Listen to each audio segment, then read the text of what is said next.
Well, good day to you. My name is Larry D. Reid. I'm the host of Larry Reid Live. I'm also the front man and the main face you will see, but I'm not the president or any of the things of MBN Network Global. Um, and I'm terribly excited that you decided to join me on this morning. Normally on our platform, we're talking about some topic or something that is going on the Larry Live show. But what I noticed I've been doing for about the past year and some changes on some Sunday mornings, I lift the bell and let you see my other work versus commentary, comedy, and conversation. My other work is in the work of the spirit with prayer, prophecy, and astrology, numerology, counseling, some therapeutic approaches that help people begin to uncover who they are and understand why they are here. Because you are here for a specific reason to do a specific thing. You're not here randomly. You're not just something that just happened spontaneously in the cosmos. You were created for a specific reason. You are God's intention.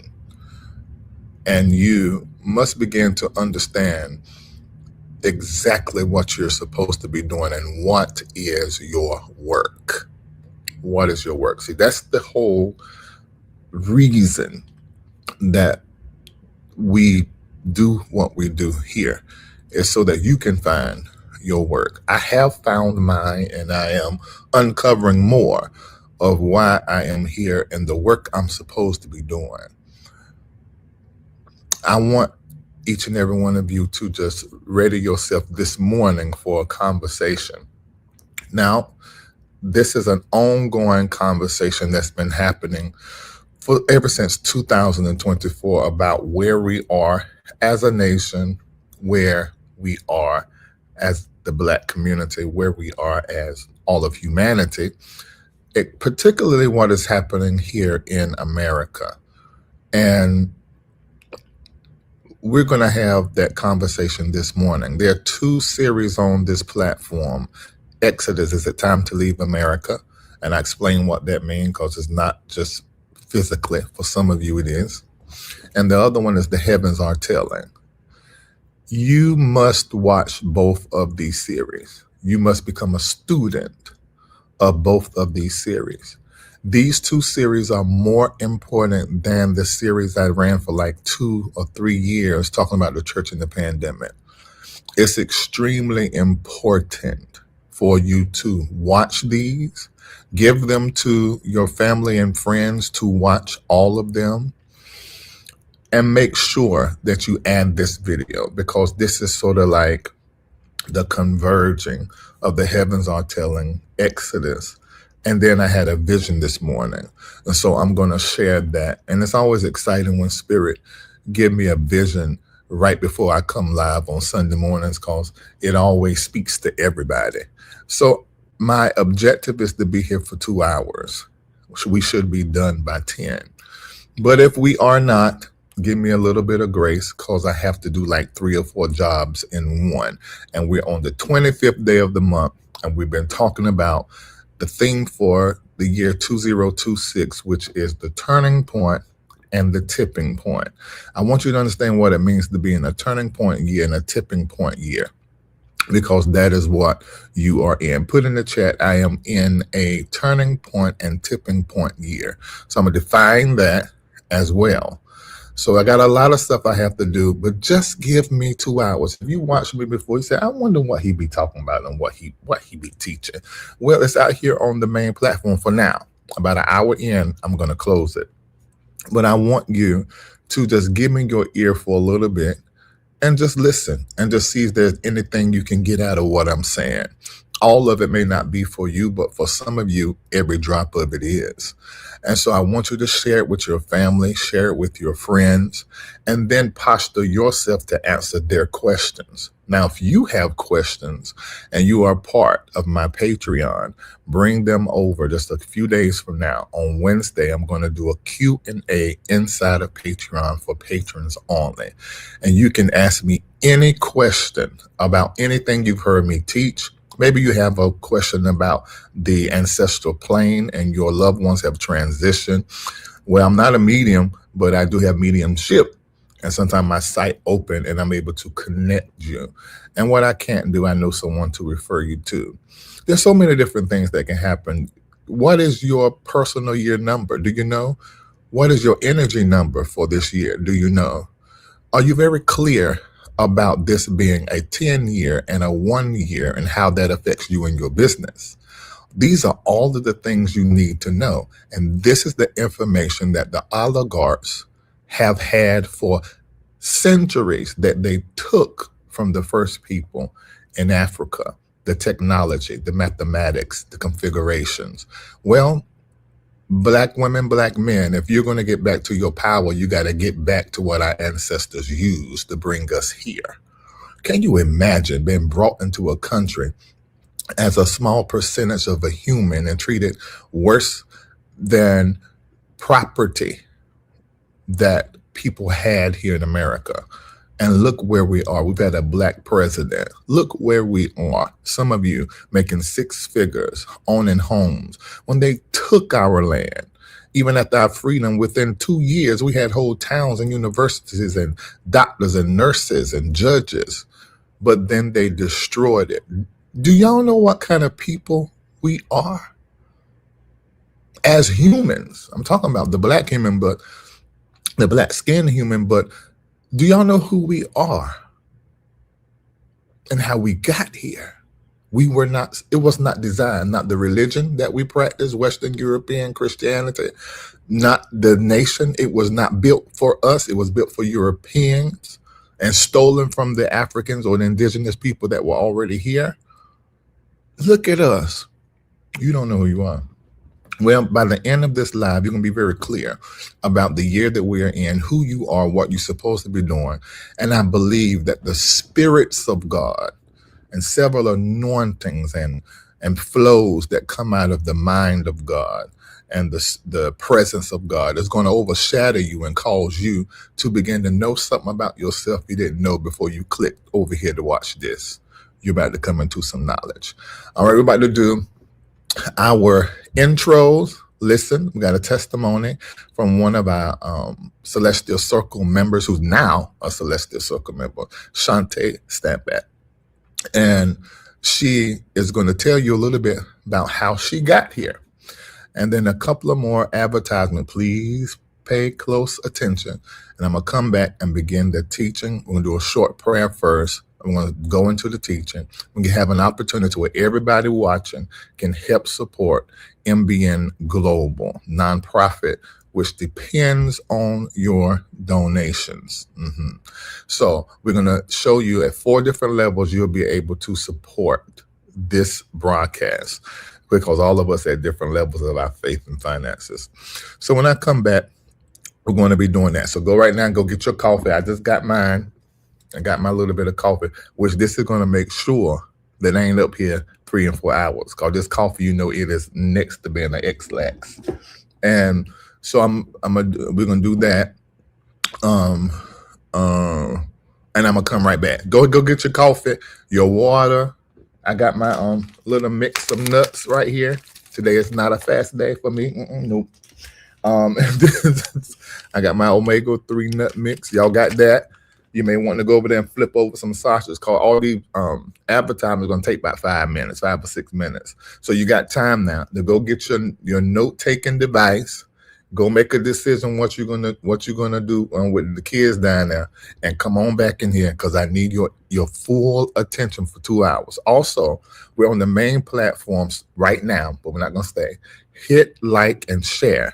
This is the broadcast. You send the link and you tell them, look, come on over here. This is what I've been trying to tell you about.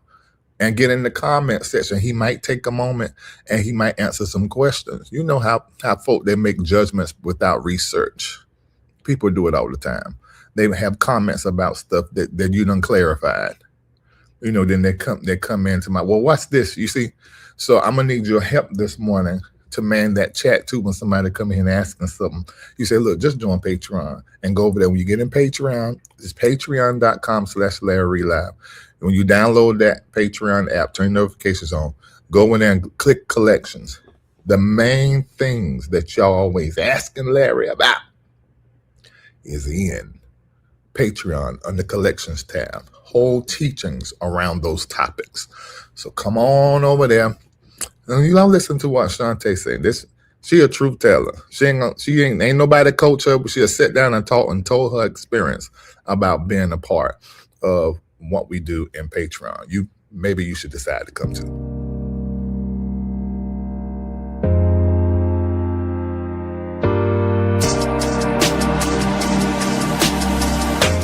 My name is Shantae Standback, and I am a patron of Dr. Reid's platform, LRL, on Patreon, as well as a member of Reformation Church of Atlanta.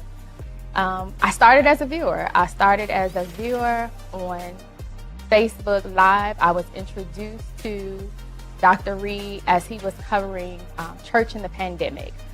A friend of mine shared the video with me and was like, you have to watch this, because this particular episode that he was providing his commentary on hit home for me, as it was the family church that I grew up in.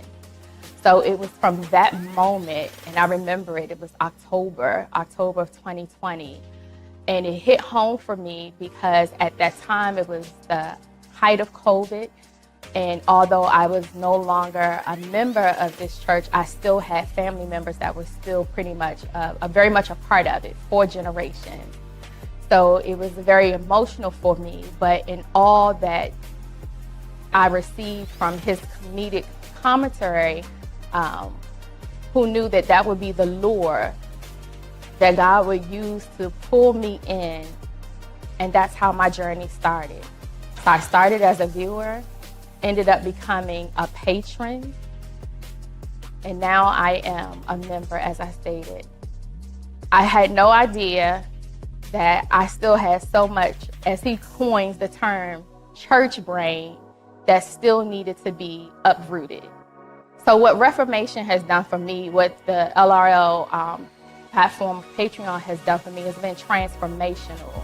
I was so over church. And I know many have kind of shared and expressed the same thing in this community. But I was over church because I knew it just had to be something so much more to what life was. I saw it as oppressive, and what Dr. Reid has given to me and so many others in this community is experiencing the divine of who we are, the divine being of who God is, in a way that was so limiting from church. And so that is what Patreon, as well as being a part of Reformation Church of Atlanta, has done for me. But it was the lure of his Facebook Lives. And I'll be honest, there were times where I would cringe because my brain sometimes couldn't fathom some of the comedic ways in which he would present topics, but he presented topics that oftentimes the church wouldn't talk about.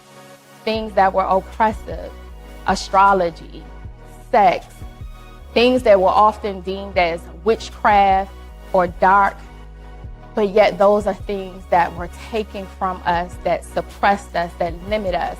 And so his teaching, the nuggets and his wisdom from his commentary has been so transformational for me, so life-changing. And so I offer anyone who finds themselves like at the crossroads of just like, it has to be more, like there has to be more than life. It is. This community has helped me to embrace the mystical side of who I am, begin to understand that of what I was called to do, the divine being that I am, to walk boldly in who I am because of who Dr. Reid is and how freeing he is and how bold he is. It allows and has created those same sacred spaces for so many others. So And that's been my testimony and my journey. I have changed in so many ways for the good in all aspects of my life, from emotional, spiritual, and financial. Let me tell you, that whole financial wellness plan is a game changer. It has been life-changing. That is who I am. Dr. Reid, thank you for your complete and total yes, and for all that you continue to do.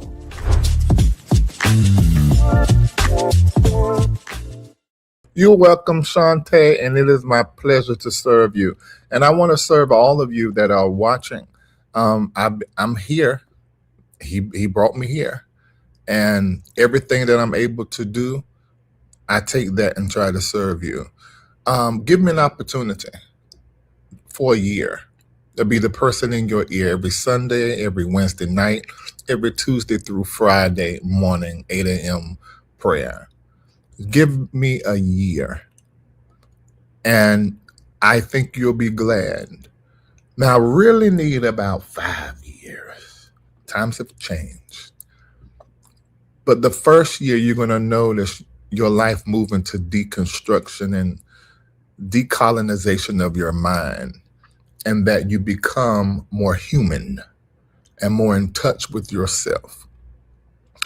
That you become more black, no matter your skin color. I'll get you back to black, because black is where humanity is at. It's not found in white. And I got to get you back there. Give me a year. Give me a year. I promise you. You're going to be better. Your business is going to be better. Your connections, your family. When you get that third year, it's going to feel like, okay, I'm just getting started. Yo, this is spiritual work. You know, you got to stick with it. And that fifth year, you're going to be ready to do like this, turn around and teach everything that you have learned. I said something to somebody yesterday in Celestial Circle in a conversation. I said that you do not fully become what you hear until you've implemented it for a while. Now remember, repetition changes the condition. So the repeat of the thing. When you get to the place where you can teach it, that's what makes you an amazing master student, is when you are able to teach what you learned sitting with another master. At that moment, you become a master student. We hear of master teachers, master prophets, master cooks and chefs. That just makes someone who's more advanced. And that is who you are becoming. You're becoming someone more advanced than the others. You are the different one in your family. You are. And the way that you're going to impact your family is not by trying to spoon feed them everything that you're learning here. It's by you becoming it, and they see and sense the vibratory shift in your frequency and in your language and in your conversation, in your behavior and in your actions. That is how you impact your loved ones, by you fully becoming what it is and who you're supposed to be. Become that. So it's my privilege and pleasure, Shantae, to have been a tool in your life. And I look forward to seeing all of what you're going to become and all of what I'm going to become, helping you become. All right. Have you got your stuff together yet? Because we are about to get started. I want to invite you to patreon.com/LarryReid. Looking for a vibrant community where faith meets empowerment? Welcome to the LRL community on Patreon. Here, you'll gain access to our financial wellness plan to level up your money game, and the Build Your Immune System Health and Wellness Lifestyle Plan to keep your health in check. But that's not all. With the groundbreaking AIR project, we're creating jobs in Africa, beginning in Ghana. Plus, you'll unlock insider tips from senior executives across industries. And the best part? Be a part of our daily prayers, weekly coaching sessions with Dr. Larry Reid himself, Sundays at 8 a.m. Eastern Standard Time, the Breakdown Q&A Wednesdays at 7 p.m. Eastern on Patreon, and so much more. It's time to connect, grow, and thrive. Get the apps, grab the merch, And join us on patreon.com/Larry Reid Live. Let's build something amazing together. The LRL community is waiting for you. That's patreon.com/Larry Reid Live. You're going to be dreaming in this season. And so I created a chat GPT to help you interpret your dreams. I had a vision this morning I'm going to share with you. I know what it means for me, and I understand what it means for you. And when we do the teruma, because every time we worship at the 4 different levels of our faith and finance, the first thing we do is we begin to give a teruma. The teruma that you're going to be giving first, and we're going to do this later, is going to be connected to that vision, because it was a vision of sacred ancestral sight. And I understand that whenever we're discussing ancestral sight, we're dealing with might and we're dealing with vision through the night. Because sight is your might through the night. Being able to see what others cannot see when visibility is cloudy or limited or restricted. Ladies and gentlemen, where we are right now, visibility is almost non-existent. People are not even clear on the reality that we are in. See, your sight is sacred, and you always got to keep all matters out your eye. The first thing you do when you wake up is clean your eye space. I need for each and every one of you to be in the consistent work of keeping your eyes clear, because if you can't see, you have no might. Your sight is your advantage. And this is a sight that you need to keep through the night, because this is a long night.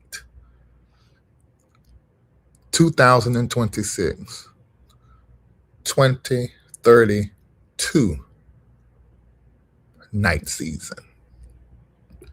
As we get closer to 2030, at the same time that these innovations and advancements and changes are going to be happening in this corridor, it's going to be the worst of times and the best of times when it comes to advancements. And with your sight, you can walk through this night. And that sight is your might. It's your strength. It is your cutting edge. It is your advantage. It doesn't matter what industry you're working in. If your eyes are clear and you've kept all matters out of your eye, you are going to be exceptionally whatever it is that you are in whatever industry it is that you're in. I promise you, your sight is your advantage. And when you are asleep, mind movies happen. Every dream means something. No, that was collars. That was what I ate before. Okay. Even that dream means something. So I created a chat GPT to help you interpret your dreams. Watch this. I know you've been having some dreams, and I want to help you understand your dreams. I've been interpreting dreams for many years. Some of your most favorite people have came to me by night to find out, what does this mean? And so what I've done, I've developed a chat GPT. Go right now and download the MBN Network app.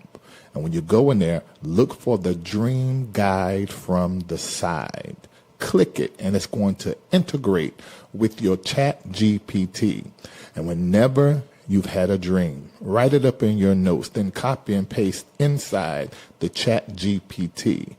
And in my voice, with my awareness, clarity, and insight, and years of expertise, this chat GPT is going to tell you the truth about the mind movie, the thought you had while you were sleeping. See, dreams always mean something. And I want to help you understand what it means. There's a hidden message, something about the future, something about the past, something that is happening right now. It's like an envelope from heaven that you need to open and read. And I want to help you read that letter, get into the coding and decode so that you can see what you were meant to see come into reality. I'll see you later. I'm waiting for you in my GPT so I can speak directly to you. Church Critic by Dr. Larry D. Reid. An examination of the Larry Reid Live Show perspective. Available now on Amazon and Kindle. Inside, he shares his unfiltered perspectives on the issues the church often avoids: the role of women, deconstruction, fatherlessness, homosexuality, decolonization, and the clash between Western and African Christianity, and so much more. Get your copy today on Amazon and Kindle. Multimedia. Looking for a vibrant community where faith meets empowerment? Welcome to the LRL community on Patreon. Here, you'll gain access to our financial wellness plan to level up your money game, and the Build Your Immune System Health and Wellness Lifestyle Plan to keep your health in check. But that's not all. With the groundbreaking AIR project, we're creating jobs in Africa, beginning in Ghana. Plus, you'll unlock insider tips from senior executives across industries. And the best part? Be a part of our daily prayers, weekly coaching sessions with Dr. Larry Reid himself, Sundays at 8 a.m. Eastern Standard Time, the Breakdown Q&A Wednesdays at 7 p.m. Eastern on Patreon, and so much more. It's time to connect, grow, and thrive. Get the apps, grab the merch, and join us on patreon.com/Larry Reid Live. Let's build something amazing together. The LRL community is waiting for you. All right. Okay. We are complete now with our introduction. It's been 26 minutes, and now we have about an hour and some change to go into teaching and to delve deep. There are a few things that we're going to be doing this morning. In just a few minutes, I'm going to begin to pray, and you're going to notice the way that I pray is probably different than some other people you have heard. In the community, we have paid attention to a sickness that has developed around our Africanness. And it is colonized prayers. And in order for us to get back to our power, we've got to pray like we're Black. And we know it. We cannot pray like we are whited in our soul. The prayers that Master, Lord, King taught on plantations and all over Rome, that spread it all over northern Africa, the Arabian Peninsula, that later was overtaken by Islam.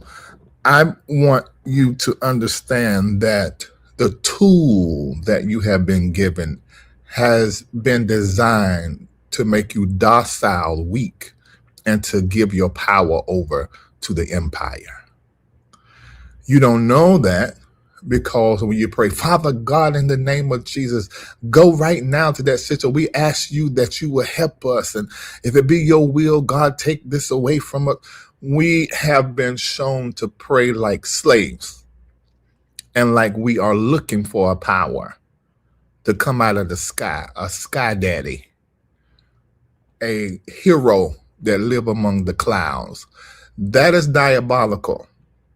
And that is the reason why you have been kept out of certain measures of your power. I didn't say you were powerless. Go, even with the white man's tool, you have conjured up some of your ancestral attributes, and you a little bit loud and move a little bit differently in your Black churches.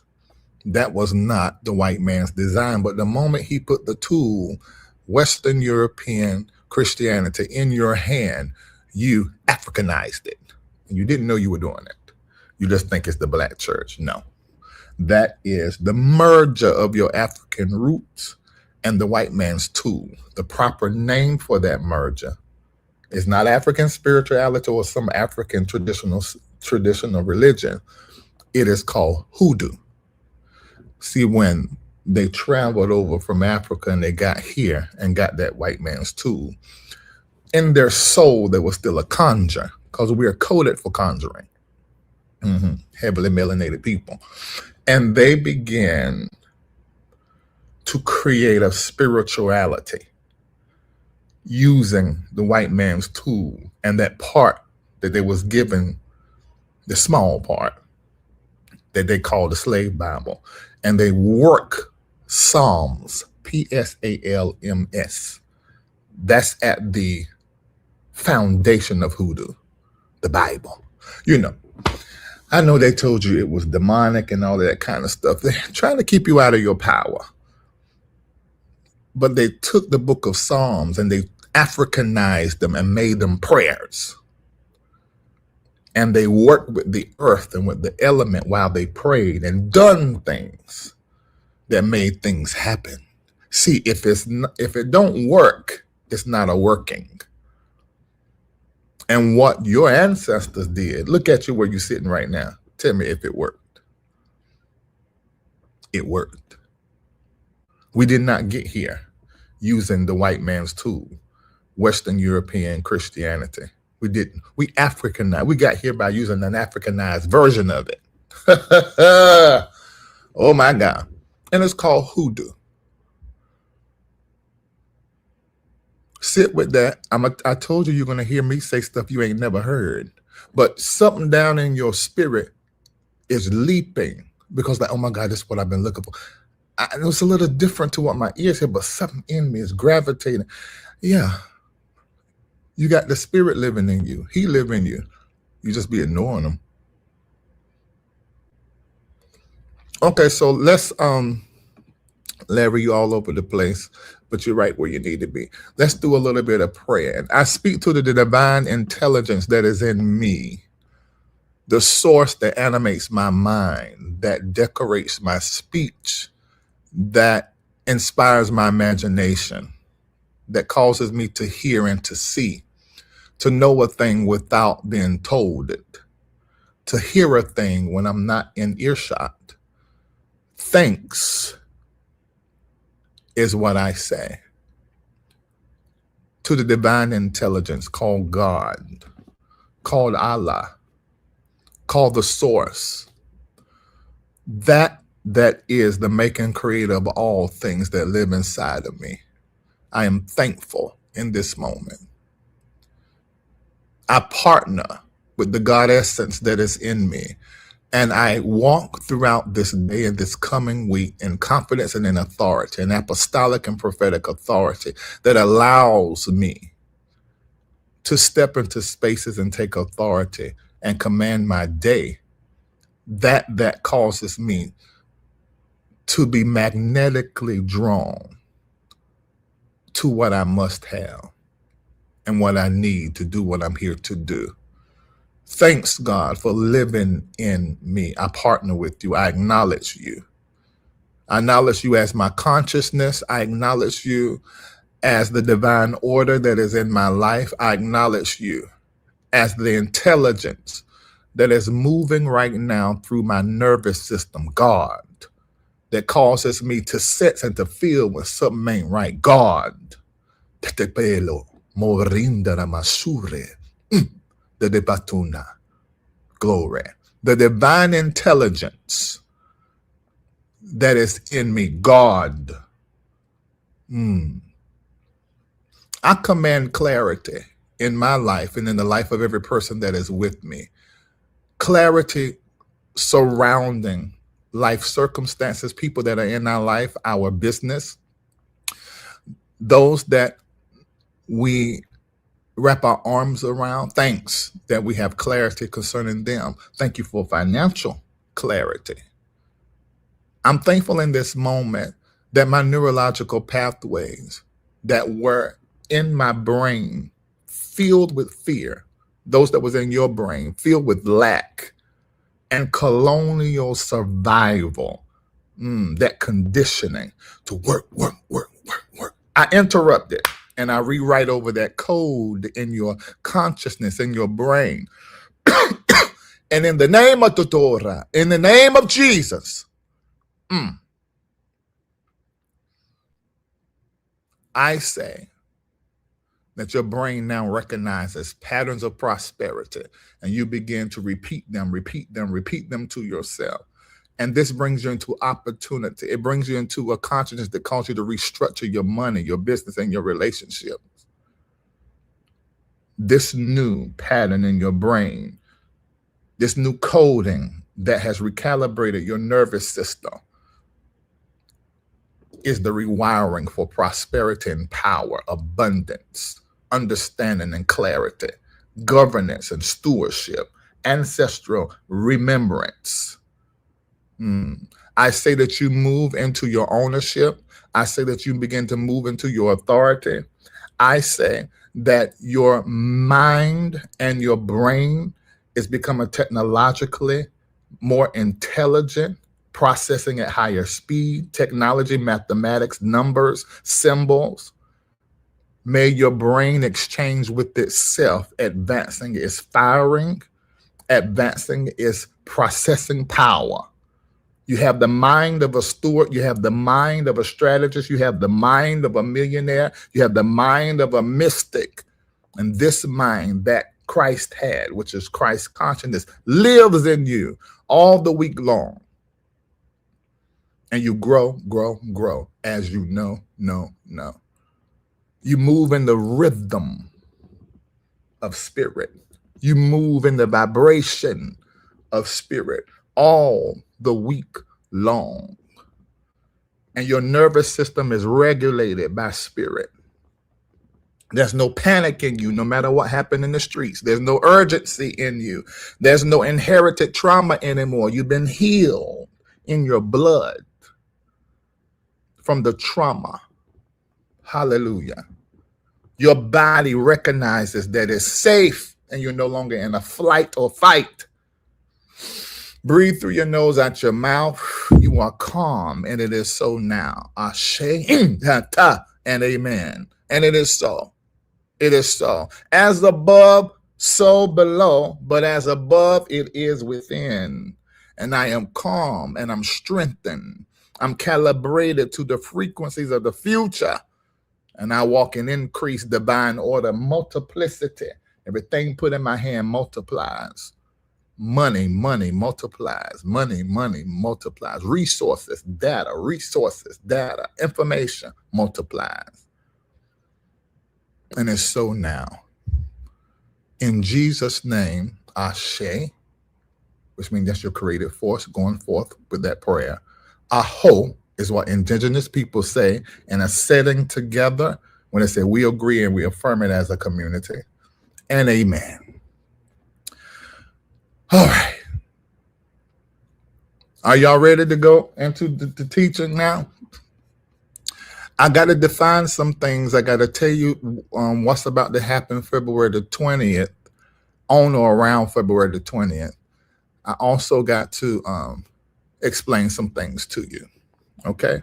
When I do the owl vision, we're going to do the teruma. Let me do the owl vision now. Then we do the teruma. Then I'm going to define the turning point and the tipping point. I'm going to go back to the tipping and turning point on a personal level. I gave you the first two. I give you the last one, and then explain something. And I may be able to wrap this teaching this month on today. So let's talk about what I saw. So I made it my business, and I sort of felt this 2 or 3 days ago that I was about to see something that was significant. So I made a plan that Friday night I was going to make myself sleep. So I took all this stuff to go to sleep, and nothing happened. I woke up, I didn't see nothing, just had my regular morning like normal. So I sort of, just it just is as it is. It's what I thought, what I felt. So that wasn't it. But it was this last night's sleep. So I went to sleep and I woke up. And what I saw in my sight, as far as I can look to my left and to my right, my whole perception was filled up with eyes. And I was looking into eyes. And I had to keep looking in these dark, seem to be bottomless, pitless eyes, very black. And then I began to pull back and I could see whose eyes I was looking into. And I began to see that this was an owl. and this owl was white. Now, in African-centered spirituality and those systems and ancestral cosmology, the owl is not feared. Now, Western world, it becomes something different. There are some African countries, nations, and tribes who see the owl as something diabolical, but 9 times out of 10, they're probably been colonized. But the owl is respected. And the owl is the symbol of the unseen being seen, you see. The owl is the one that moves comfortably through darkness without confusion. You see what the Spirit is saying now? So that tells me that I'm being invited. You, if I receive your teruma, you are being invited. We are being invited into deeper perception. Perception. I combine perception and perspective. I guess it's a new word. But we're being invited into a deeper perception and a deeper perspective. Hey, got it. We've been invited. And see, the Spirit is such a gentleman or such a mom, because it just suggests it and see if you're going to pick it up, and then it go about its business. And the opportunity comes back whenever it does. But I'm not missing this opportunity.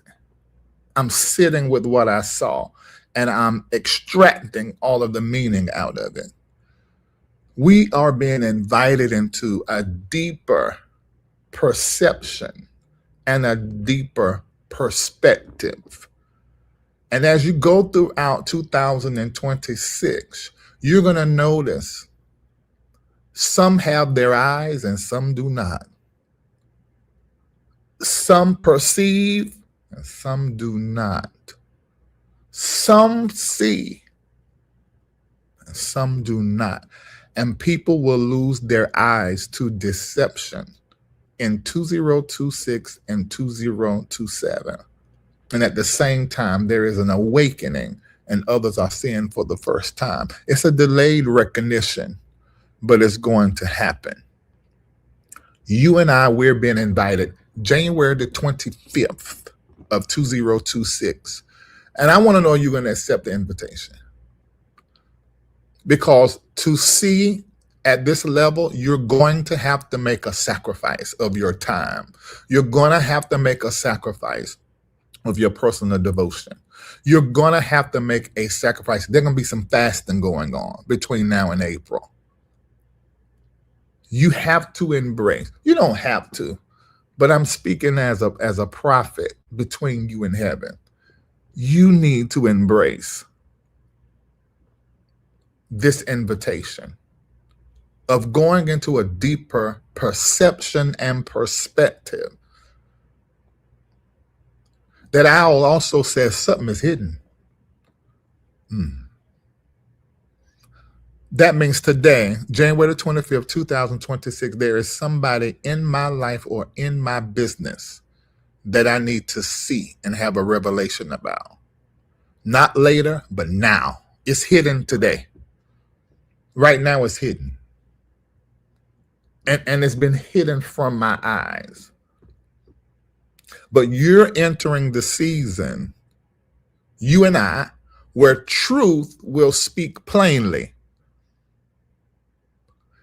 Even when others remaining blind. We just seen 2 videos of 2 white people assassinated, and they're telling us we didn't see what we saw.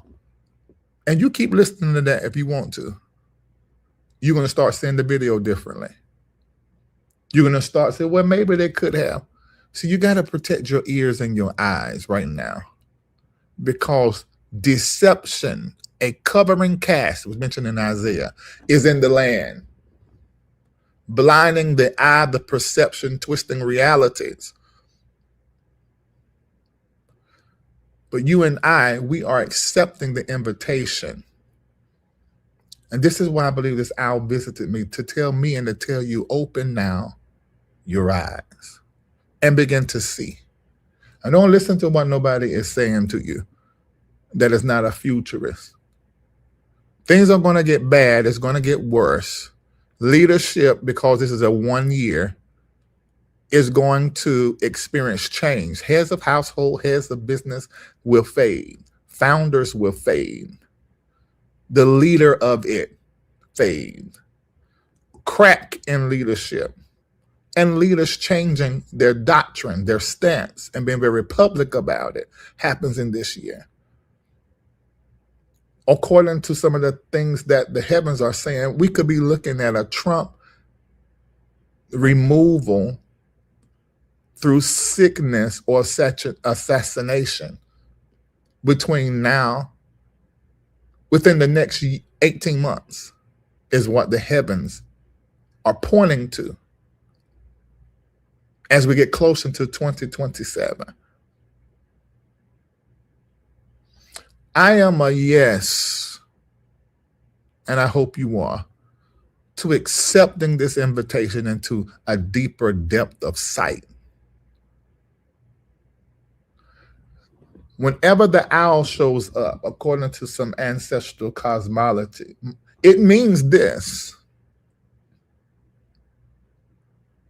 that your spiritual sight, another level of your spiritual sight, is being activated. And it's white. Now, if you understand hoodoo, understand African spiritual system, white, the color white, is ancestral. It's the color of seances. We're talking other religions now. It's the color of consecration. It's the color of purity. It's the color of reset, a spiritual reset. That's what white is for.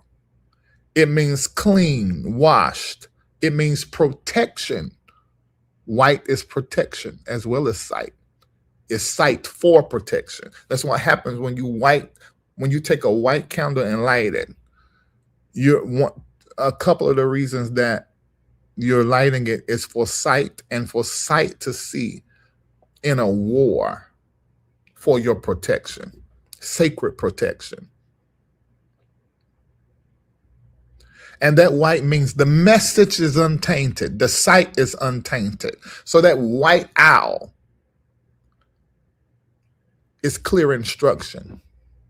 It's a signal of the cleansing of your intuition, that purity. It symbolizes protection over your thoughts.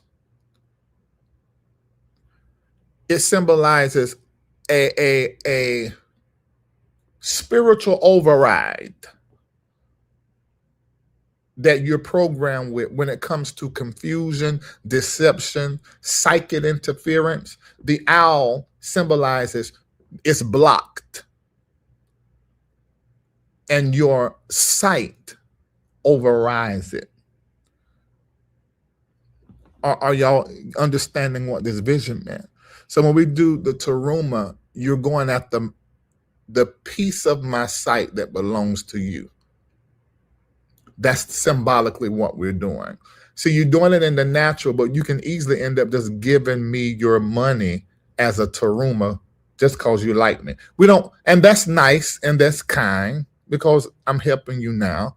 And there is the law of reciprocity. You give, you receive.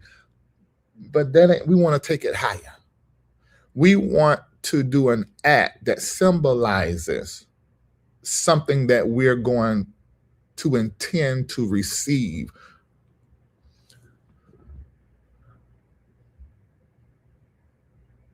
You're being called to awareness, a deeper awareness. We all are. This is why this owl showed up in my sight, symbolizing the end and the beginning, the end of an awareness and the beginning of a new awareness. The owl is also giving us an ancestral message. Pay attention. and stop dismissing what you sense. You've been picking it up.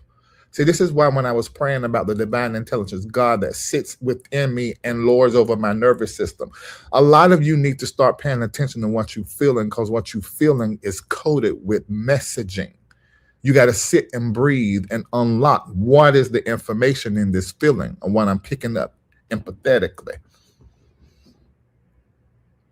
See, sight opens in your body before it opens in your eye gate. There's awareness that happens in your body. You feel and you begin to sense. And before you know it, now your eyes see. Stop dismissing what you sense and pay your darn attention. The watcher anointing is here. That's what the owl symbolizes. Prophetic sensitivity increasing. That's what the owl symbolizes. It's time to listen more than you talking, seeing more than what you're speaking, or at least seeing before you speak and before you talk. It means to listen more than speaking. So this owl is about the deepening of your discernment, particularly those that are around you that appear to be one thing that is something else. They somebody. It's somebody. It's somebody.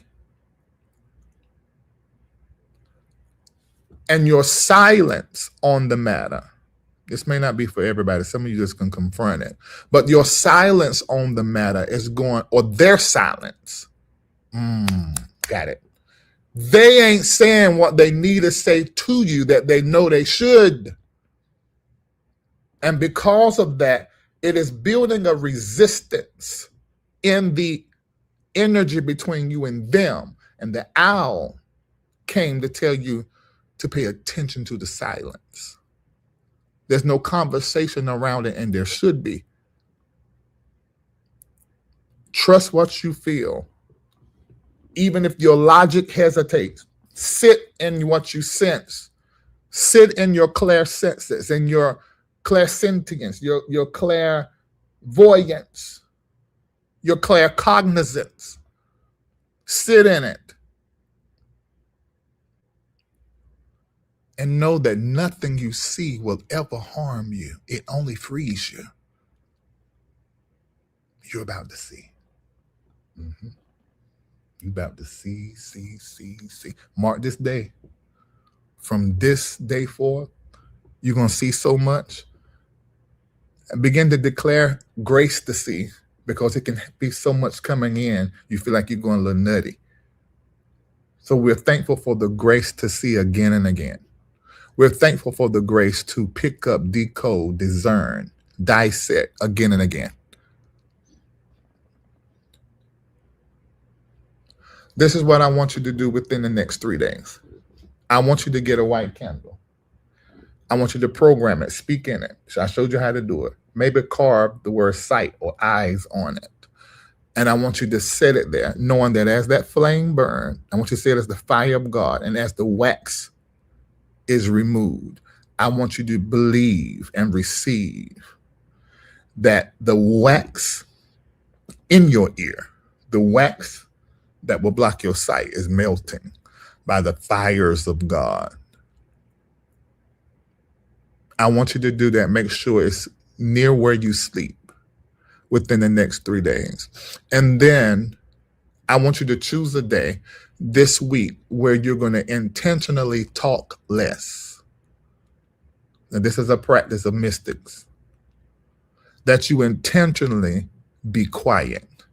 I'm not saying be weird and strange and all, but the owl has heightened hearing abilities. It actually operates off, I think, off the echo like the bat. So the owl showed up to say, see in silence. See what is silent and see in silence. See and be silent. And wait for the reveal. Keep some paper by your bed, because the owl symbolizes incoming messages. The messages are coming from spirit. The messages are coming from angels. The messages are coming from ancestors here.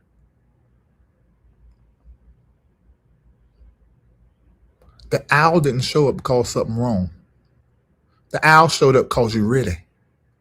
You're ready to see. Put in the chat, I'm ready to see. Now this may seem like nothing, but the 8 is nothing but a set of eyes. You turn on the side. Let's do the $8.88 Taruma first. We do the Taruma before we do our seed. It's a link in the chat. Somebody drop the Taruma link.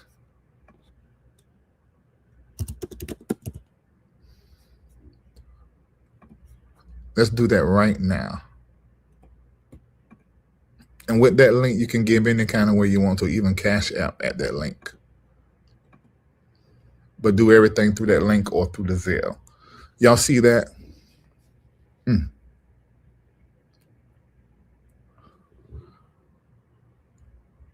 Mark the date, January the 25th, 2026. The day that you made a decision to see what is silent, see in silence. And you're committing with the white candle near where you sleep. And I want you to ceremonially wash your eye for 7 days.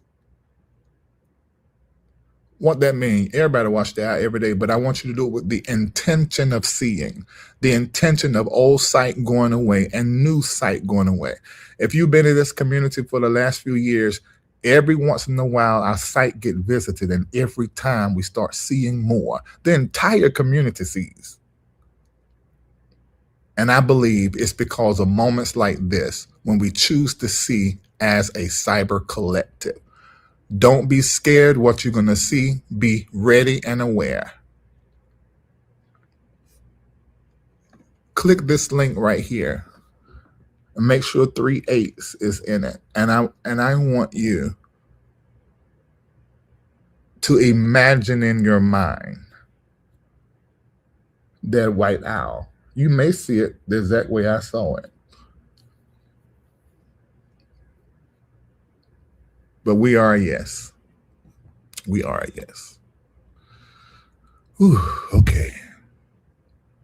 All right, so we got the owl part out, not out the way, but complete. All right, so we're about to go a little bit further. That's for those of you that are ready to see. And we're not going to revisit that. That is that. It's a moment, and it's complete. If you have not been here to hear this whole conversation about the turning point and the tipping point, I'm going to do my best to try to update you, but I got to go further. Thank you, Akim, done $28.88. So that 2 is probably for you and your business or you and your partner, because 2 is duality and partnership. When a 1 year, next year is a 2 year. And this is about singularity. You, yours, me, I. And next year, it's about you and yours. Which, let me say this right here. That's why some of you that's planning to be out the country or into a new state or in that new area, make sure you do it before 2027 or in the year 2027. Because that's when things get more restrictive. And we could see that bifurcation, that split, that two-sided or two Americas or two United States or two different groups of people. You got them and us. We're going to see that as time go along, more division. 2017, Spirit says split at the top. That deals with agendas. That deals, somebody say they already split the Republicans and Democrats. That's a lie. Always have been a lie. They are one unit. But we're going to begin to see a true splitting. And one side is going to be for the people and the other is going to be for the oligarchs. And you're going to see this. And that's at the It may not ever get to an official split of two Americas, but the energy of that, and there will be conversation around that and discussing of the Constitution and the edit of the Constitution. I told y'all this last year, and it just this week, someone sent to me where the conversation is now on the floor as a consideration. But we already knew, and we know how to walk through that. So get ready to see. Will I need a passport for traveling around the States? This is interesting. A TikToker that I follow, and I verified this,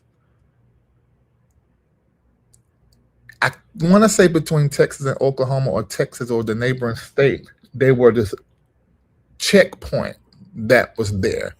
And it was believed to be ICE. And they were making it to where you could not pass without them checking your identification. So to that, Rosetta, combining with what we see with Neptune and Saturn, February the 20th, I'm going to tell you about that.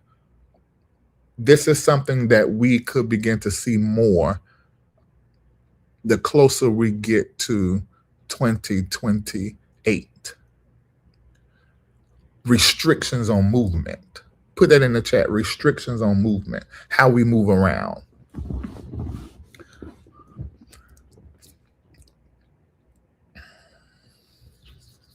I don't want to get into that right now, but I'm going to get into it. All right.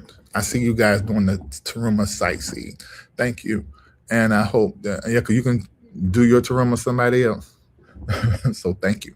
All right. So let's get into this here. This is our base scripture for this tipping point and turning point conversation. And we're going into not the King James version of the Bible. We're going into the older version from which the King James Version Bible was taken out of. The most complete full canon is the Ethiopian Coptic Bible. That is before the edits begin to happen with the Roman Catholic Church. Before these edits that has happened over and over, taking stuff out. We go into that book. And in Jubilees 23, look what it says. In those days, confusion will increase. Laws will change. This is where we are. This is why this year is the turning point. And the generations will not agree. Now, I want to look at that. Generations not agreeing is talking about the collide of consciousness and the collide of experience and the collide of cultures.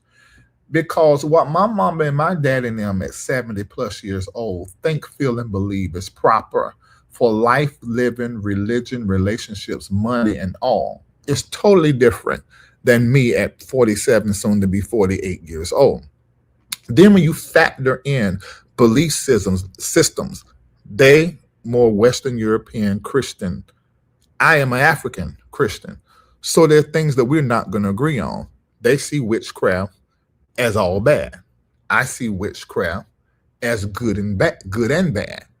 They don't know it that they practice witchcraft. I know that they practice witchcraft. There's so many different things. They think the stars and astrology is evil. I know that they're not. They may think it don't matter the color of your skin. I know my dad don't think that. I know the color of your skin is information about you. So these generations make America great again. That means they want it white again. They want to go back to Jim Crow. But then there's a generation that said, we ain't never doing that. We'll never agree. And it's the same thing what's happening in your consciousness. An old passed away consciousness that you acquiesce to, that you were born in, that was developed by American culture, the religion you practice and everything. And now there's this consciousness that's coming in deconstruction and decolonization. Why am I interested in that?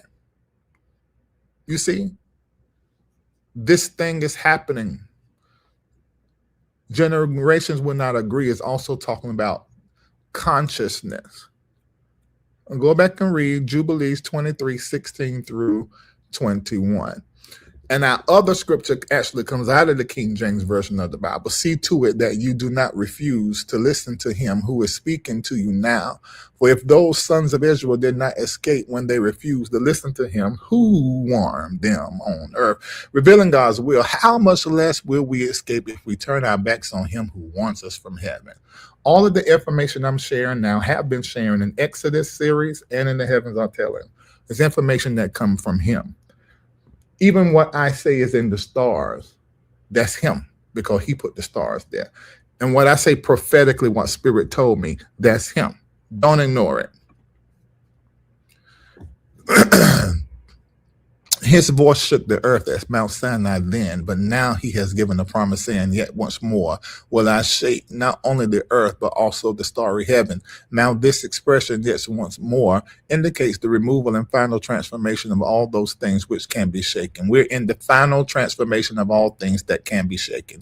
That is of that which has been created, every construct, every system shaken in this year, so that those things which cannot be shaken may remain. 2026 marks the turning point in the seismic global shift we've already been in. No one and nothing survives this unchanged. And then the scripture says everything that can be shaken will be shaken. Nobody is escaping change. Everybody gonna feel it. Everybody will feel it. Nobody will stay the same. I'm gonna say that I want y'all to be very clear, because this is a non-negotiable, and I don't know when people are going to wake up. It's as if I'm in the twilight zone. But you guys, everybody is going to feel this, just like everybody right now feel the financial thing. I don't care if you're a multimillionaire or you're a hundredaire or a 10,000aire. Everybody feeling it at their level. I feel it. Every millionaire friend I got, they just think, millionaires tend to have a lot of ego and they like to lie. I call it lying. They may be calling it speaking by faith. You're lying. You're lying. Millionaires got debt. Millionaires got bills. When it happened to a regular person, their credit card just turned off their credit bad. Don't nobody know the situation they're in until you run their credit or look at their account. It's a little bit different for millionaires, a little bit louder, you see, when financial changes start happening. But everybody feels this financial crunch. Everybody. Not one person does not feel it. And those that have not felt it so far, you're going to realize it. It's been happening to you. Maybe when you check that property was appreciating well, now it ain't moving. And now there's stuff selling around it cheaper and it's messing with your value. We're all feeling it. When 2027 come in, everybody be like, oh yeah, we in this. This is America. What Childish Gambino said. That's what everybody's going to begin to be like, oh, okay, this is America. But right now, everybody's not on that. There's still people believing lies about the truth.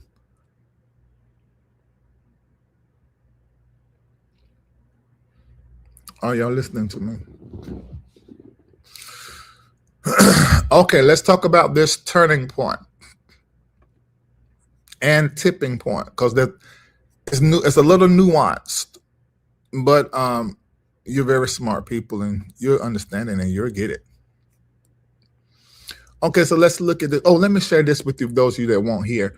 I looked at the stars. This is not the Spirit telling me a prophetic word. I just looked at the stars and I've done the chart for each sign for the year 2026. So there's a particular word, like if you are a Taurus, your word this year is realignment, in addition to whatever Spirit has told you. If you are a Leo, your word is legacy. So it's all about you building legacy. For those behind you. And Pisces, embodiment.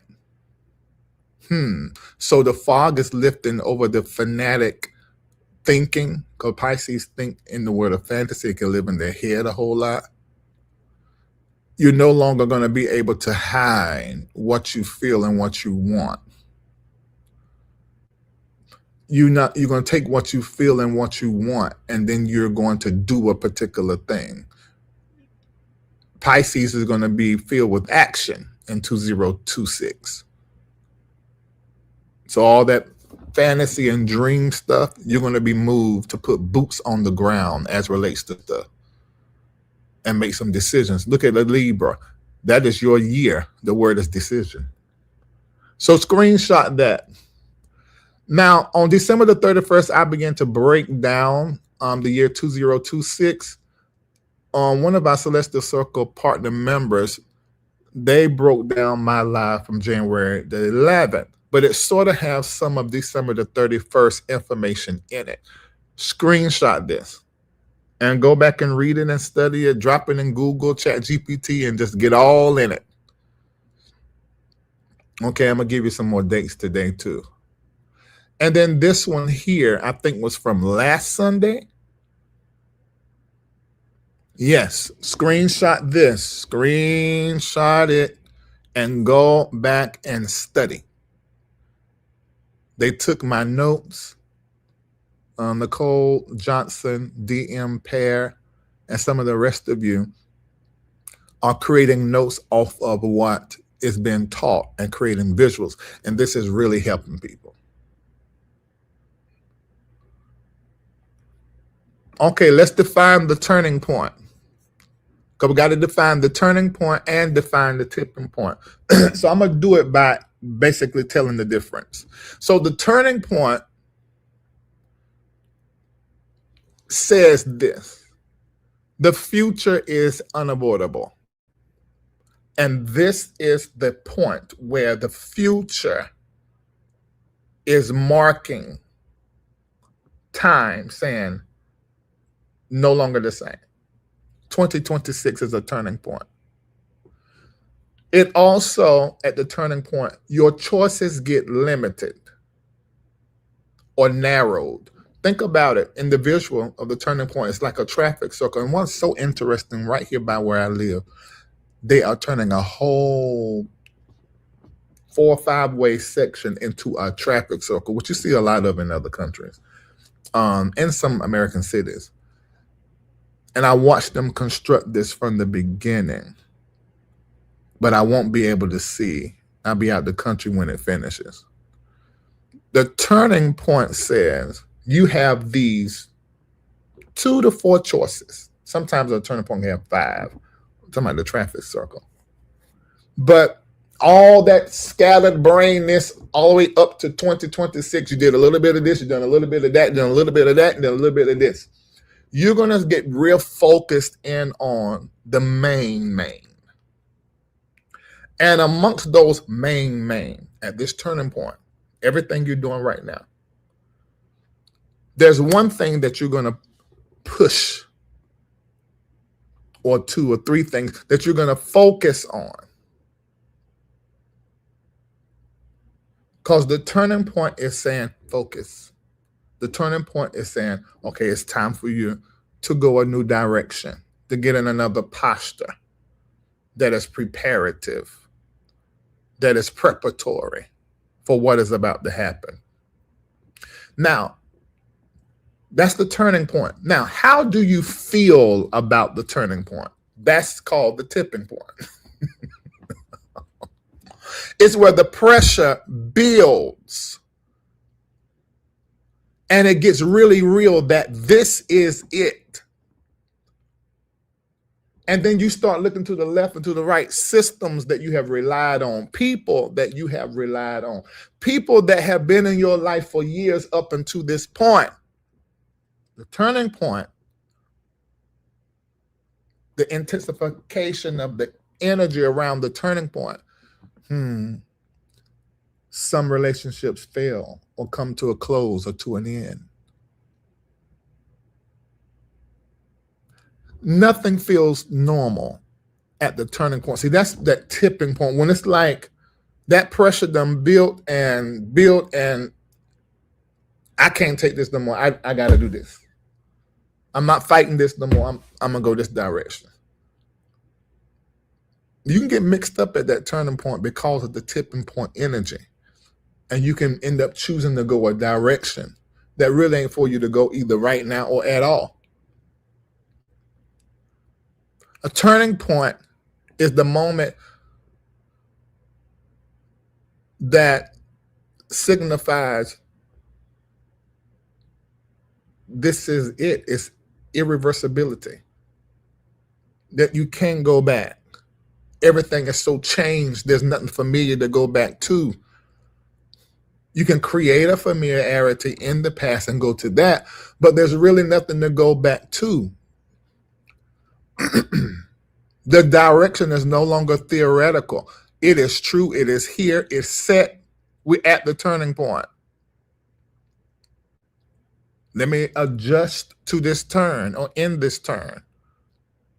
When you look at America, America's at a turning point. If you do America's chart, America's at a turning point. America has exhausted all of its old formulas and way of doing things. You have to. The way America is set with its debt, with the way America has set in her dominance.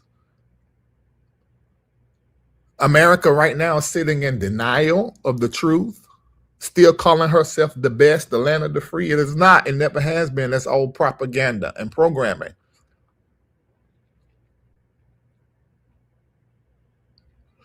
America institutions look like they're still standing, but their legitimacy is cracking.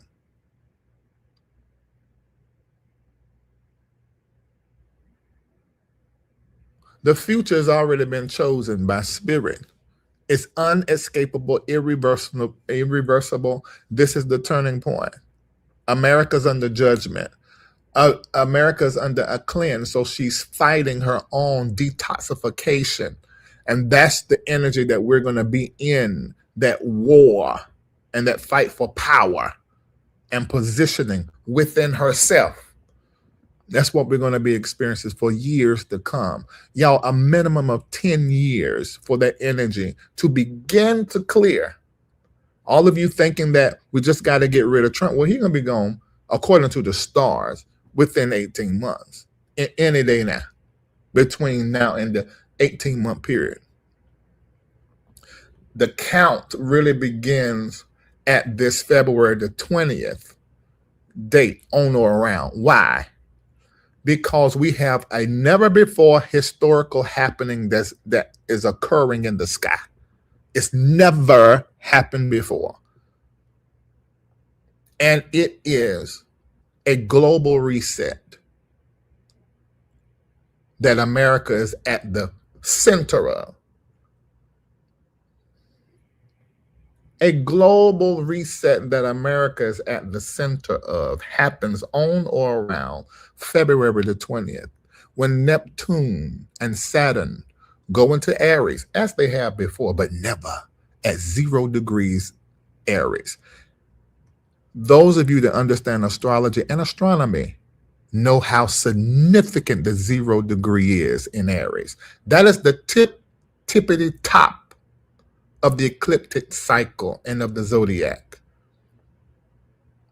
Of these two planets coming there. In Aries, as war, that also speaks of Mars energy. But Neptune and Saturn, Neptune is about belief systems,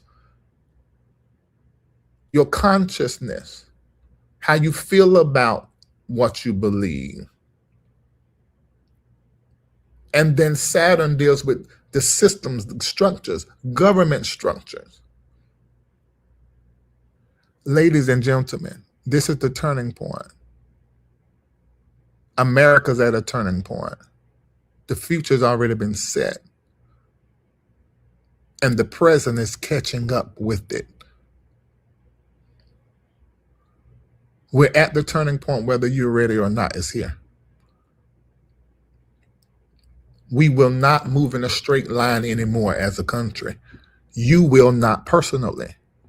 You must keep your ear to the spirit, because you're going to be doing changes on the whim. You're going to make these changes as a precursor to occurrences that will happen. You're going to be hearing prophetically, meaning before it transpire, you're going to be already in the sight and knowledge of it. The owl has visited you and upgraded your sight and vision. See, empires don't collapse suddenly. We're at the 250th year in July, and there's supposed to be some kind of something that is happening around Independence Day here in America.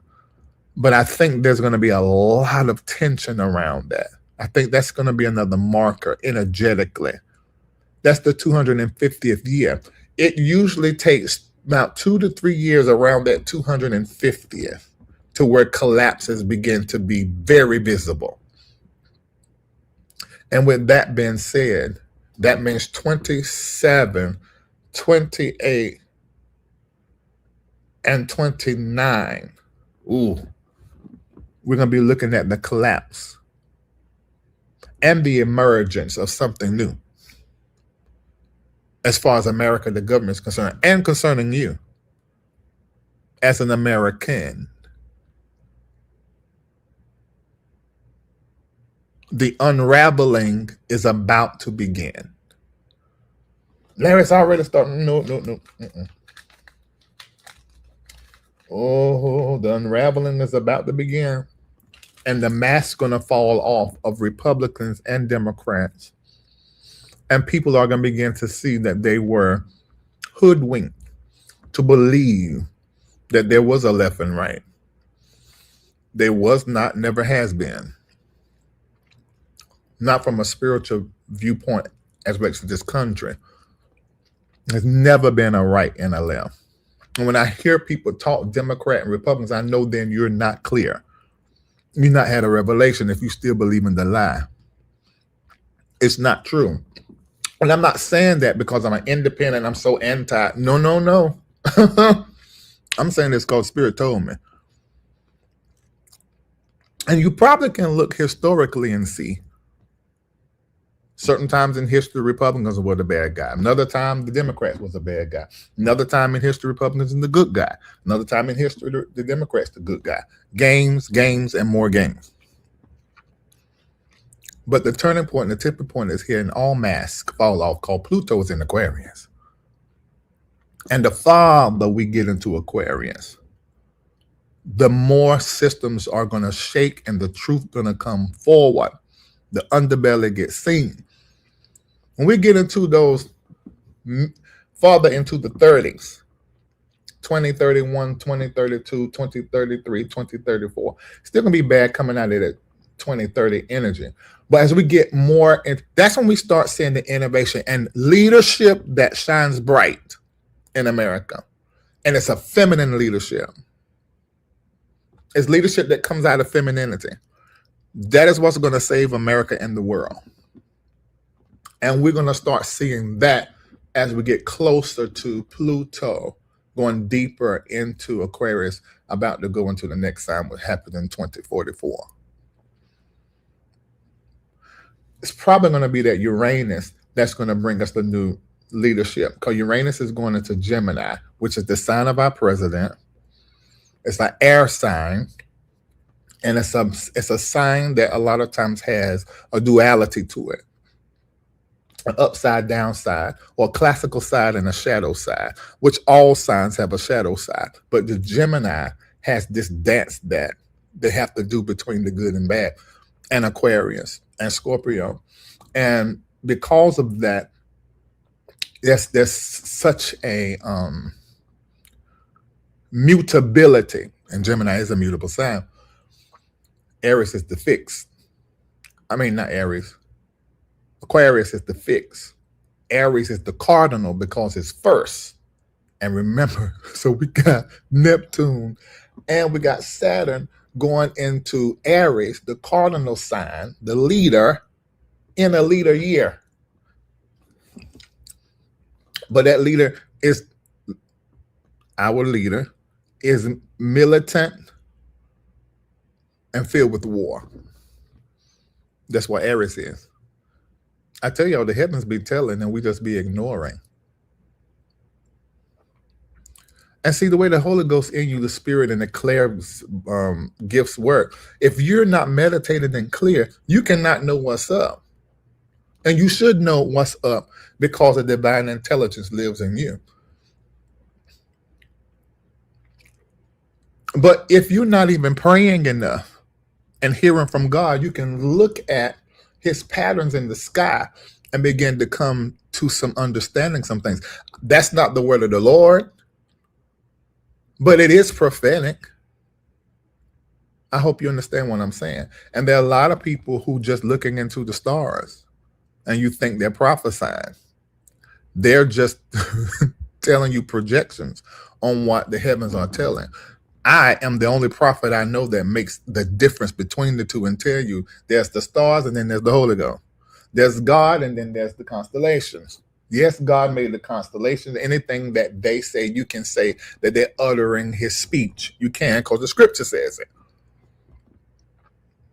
But let's be clear, what is prophetic don't mean it's the word of the Lord, what God is saying now. That happens by way of the Spirit talking to you, not the prophetic sciences. So you understand the turning point and then the tipping point, that pressure that overwhelms, it cannot be contained. What's happening in America, tipping point energy. Protests are going to be a thing for like the next 2 years until they make it to where you can't do it. And even then, people are going to find a way to protest, holding their money and all this kind of stuff. This is going to be happening because the pressure is rising. And look at these tipping points. Renee, now Alex. These are tipping points. It started with George Floyd. But these are when the pressure builds and it can't be contained. But the thing that we do as Americans, we only stay stirred up for a while. And the system's like, it didn't go back to business as normal. Oh, well, it's not going to be that way this time. Not going to be that way this time. No. What has never happened before is going to happen. We already see it now. These killings.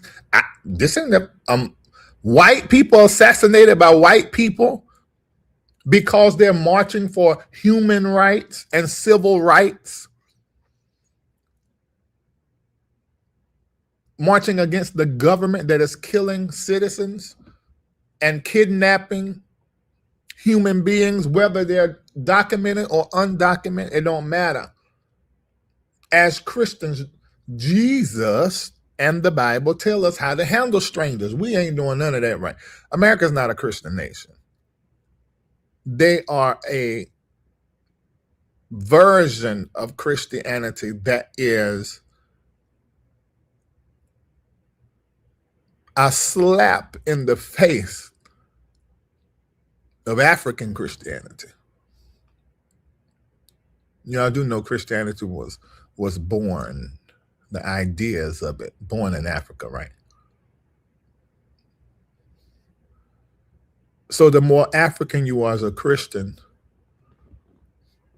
the more mystical, magical, powerful, and humanity-centered you become.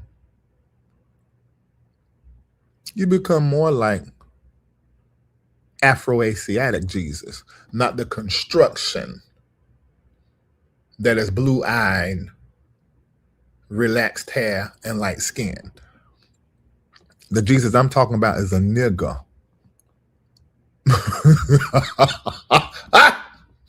I mean, that is just me saying it the way I say it. That Afro-Asiatic, Palestinian refugee Jew is front and center of African Christianity. He's a liberator. You see, he talks about power, God's power that is in you to topple systems. See, that's why they had to make another Jesus, because the real Jesus can't be colonized easily. So we just got to make a new one and make a whole new religion. Let's throw this African Christianity away. Now, those of us in power, we're going to pay attention to the stars and all the things that make them powerful.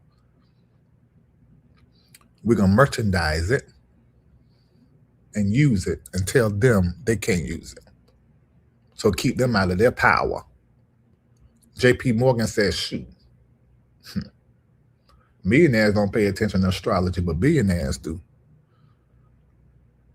The whole stock market moves like the moon, the sun, Chiron. It moves like the planets and celestial bodies. You're not even interested in the stock market. Why? Because your Christianity programmed you not to.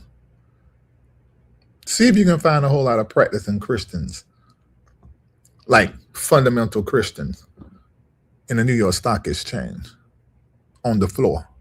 You ain't gonna find it. The religion constructed to make you docile, check you out, and believe in a heaven that is to come after you die. While the white man lives in heaven now. And see, this is going to get clear. And that tipping point, people going to get angry. You fooled me all this long time. I thought the government was. I thought the law was. I thought America was. That's the tipping point. And we're already in a civil unrest and already in a civil war. It's just getting realized more and more. You mean to tell me my government has been in a war against my health? Yes. You mean to tell me that the government has been playing with the power of my brain through chemical warfare in my food? Yes. The government has been trying to shut my third eye by putting certain chemicals in my food and what I'm eating? Yes. So you can't see, where you're easier to control.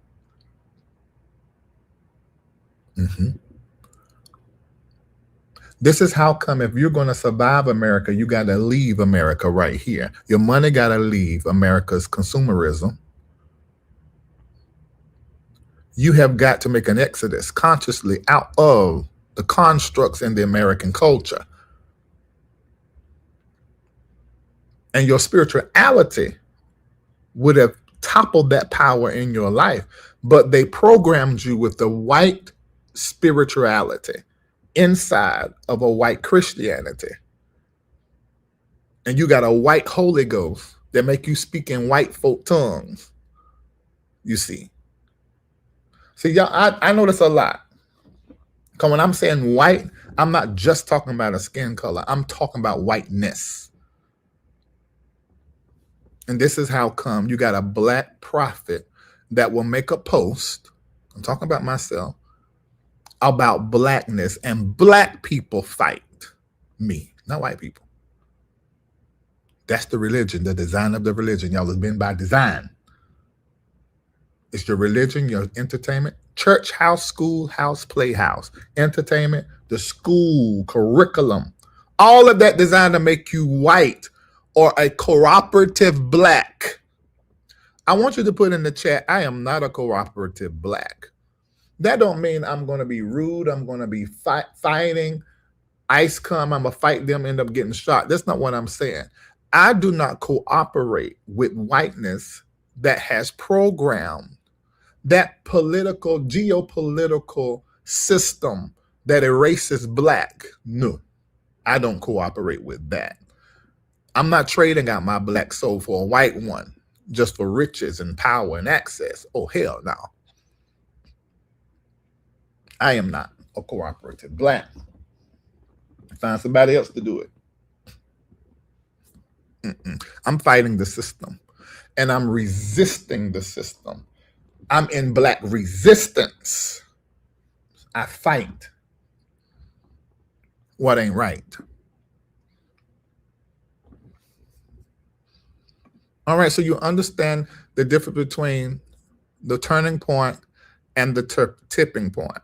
Now, let's look at the personal turning point and tipping point. It's 9:35. I'm moving.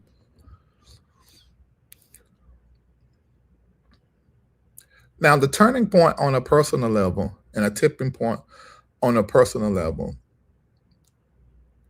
it looks like old methods and ways of being going away, old connections and people fading away. That's the turning point. You feel the tipping point. You feel like you must begin to do something different. You cannot ignore that change is here. Things are beginning to break around you. It can be relationships, hard conversations. It can be systems that you have used for decades. That's happened to me. You used for decades, you're not using anymore. You're having to get used to new ways of doing things, new space. Maybe you've moved, maybe a new way that the family operates, that the group operates, that the job gets done. We're using different hands. We're using different people now. See, can't ignore it. It's right in your face, ain't it? You see everything changing. You don't like it. And you probably feel a little, nervous about it. But you're in it. You might as well shake all that and say, okay, look, what I need to be doing. How am I going to weather this? Now, know in the back of your mind, after it's all said and done, whether that's in a year or 10, things are going to be better. But you got to walk through this right here. You're at a turning point and a tipping point. You can't improvise anymore and wear a mask. That's what it looks like when you're when you're tipping point and a turning point. You don't even believe your excuses no more. You're not going to the gym because you don't like the gym. You don't like to work out. You want the results without working out. This is where you start telling yourself the truth. Your excuses stop. You realize delay is terribly expensive. You're not doing that no more. Delay and distraction are two of the most expensive things that you could ever pay for energetically. And I do not have that kind of energy to waste.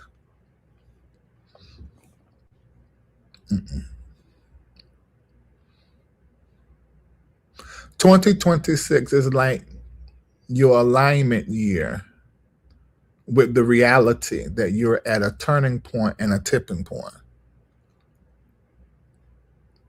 And because you're at a personal turning point, tipping point, and I told you guys this last week, and I said it just like this. You weren't in my closed community, but this is what I said.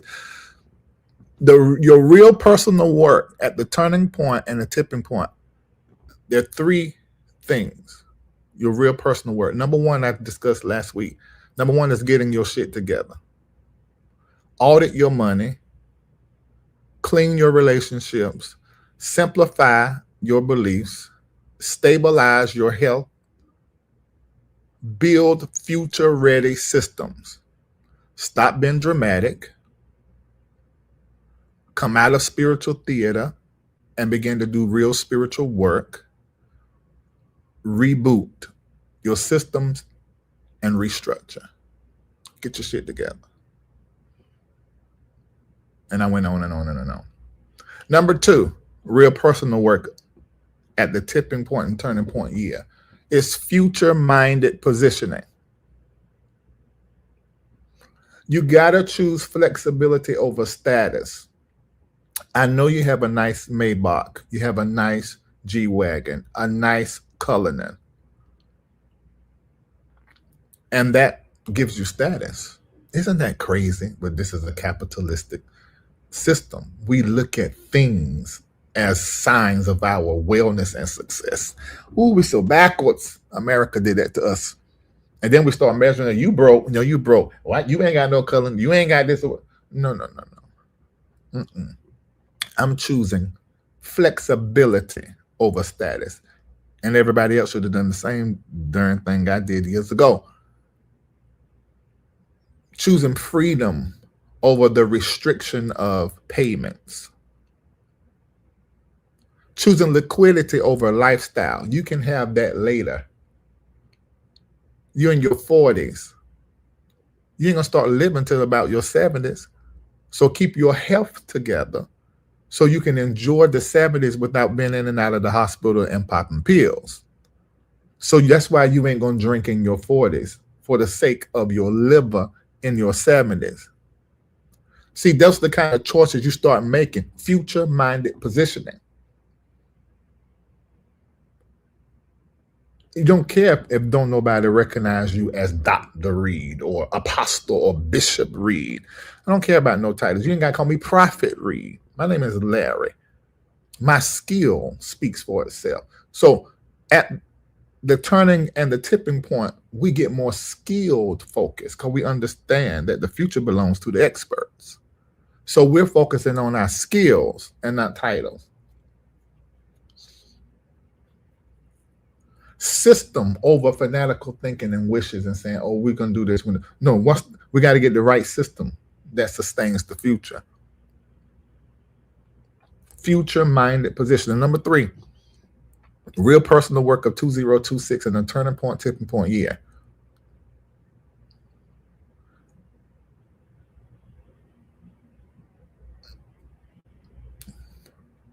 Clearing and creating space. What do you mean? The third real personal work point is creating and clearing space. You're supposed to be clearing and creating a space that is fortified and fenced for 2026 to 2027.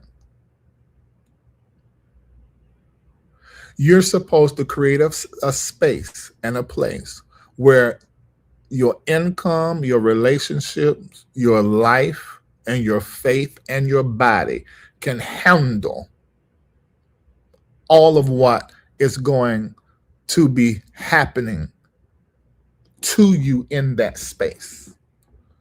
You're supposed to be creating and fortifying a space. And that space is going to experience everything that is going to happen. So you got to start manning, creating, cultivating, and clearing your space consciously, so that your life can bend without breaking, that your income can survive disruptions, so that your faith can hold the hard questions, so that your body can handle the stress of what is happening. Clear a space or create a space that is fenced in and fortified for what is occurring.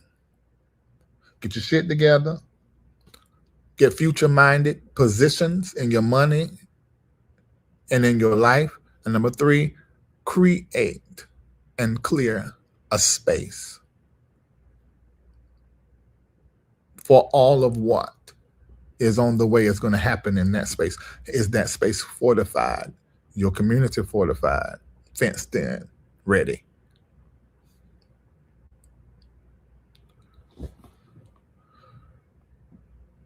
Get that space clear and ready. Stop organizing your life around the past structure. Start organizing your life around what the structure must be for forward movement into the future. Let me say this to every American. I want you to stop betting on stability returning quickly, because it's not going to happen. This is not quick. This is the long haul. This is work over time. This is struggle over a period. This is dealing with the tedious while the terrible is happening. Stop betting on stability returning and get into the strategy for the future and create and make some plans. The institution, the empire, is not on your side, and it will not catch you, even if you have a federal job with secure retirement. Everything will be touched by this change. This is maturity talking, not fear. We're calling a thing a thing. Do not be fanatical. Do not be hoping in the change quickly. Not happening.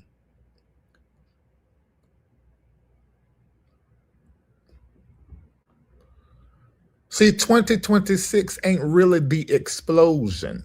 The explosion is coming a little later. 2026 is the turning point and the tipping point where you get ready before it happens. You're getting prepared for the turning point and the tipping point. Are y'all hearing what I'm saying?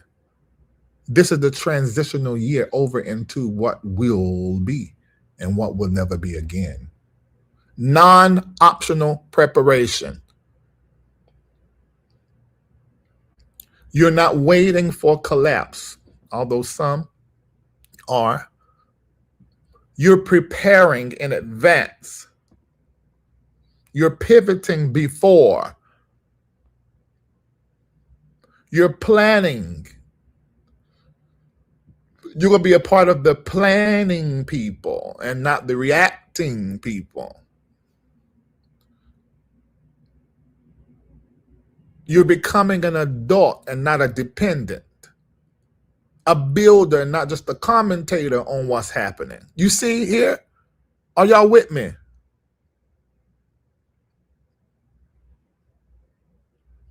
So personally, it's the change of structures here at this tipping point.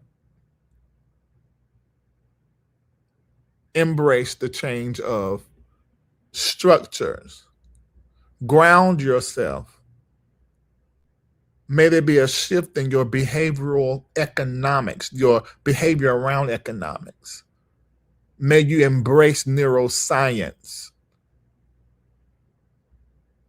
May you begin to embrace living stress and anxiety free so that you can see, sense, and know.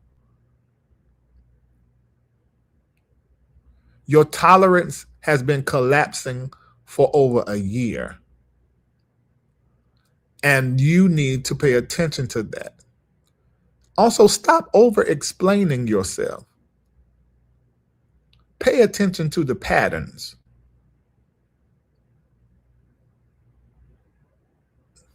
Your decision speed is increasing at this tipping point, at this turning point.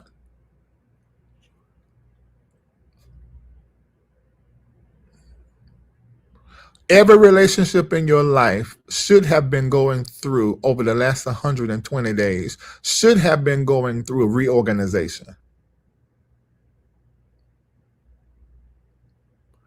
And some of this drifting in the relationship, it seemed like it's been drifting apart. It's just changing and reorganizing. Allow that season. You know, in relationship, you have a season of conflicts, like one after the other, after the next, and then everything gets clear. Go through that. Don't give up so quick, unless you know this is a tie you don't need. But if it's one you know that is destiny, there's purpose in that,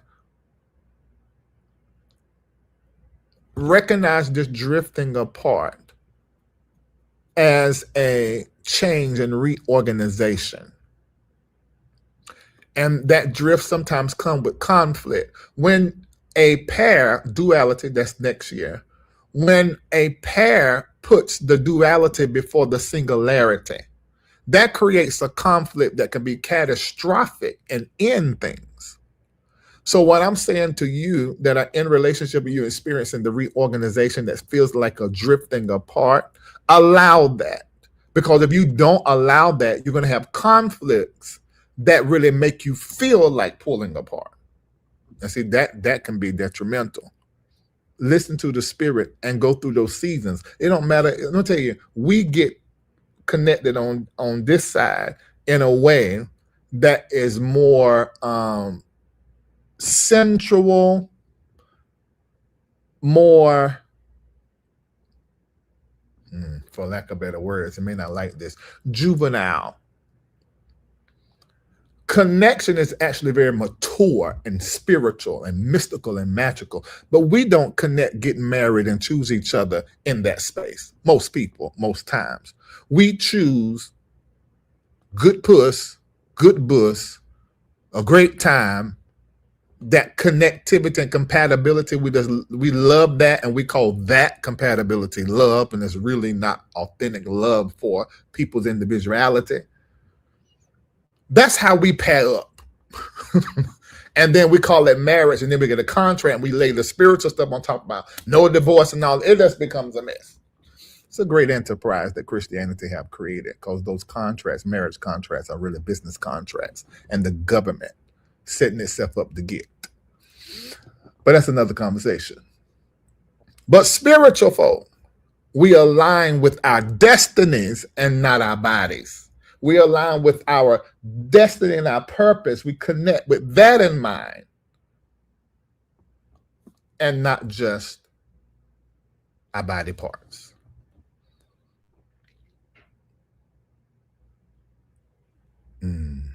Larry, it's a little challenging. It's a little coaching in here.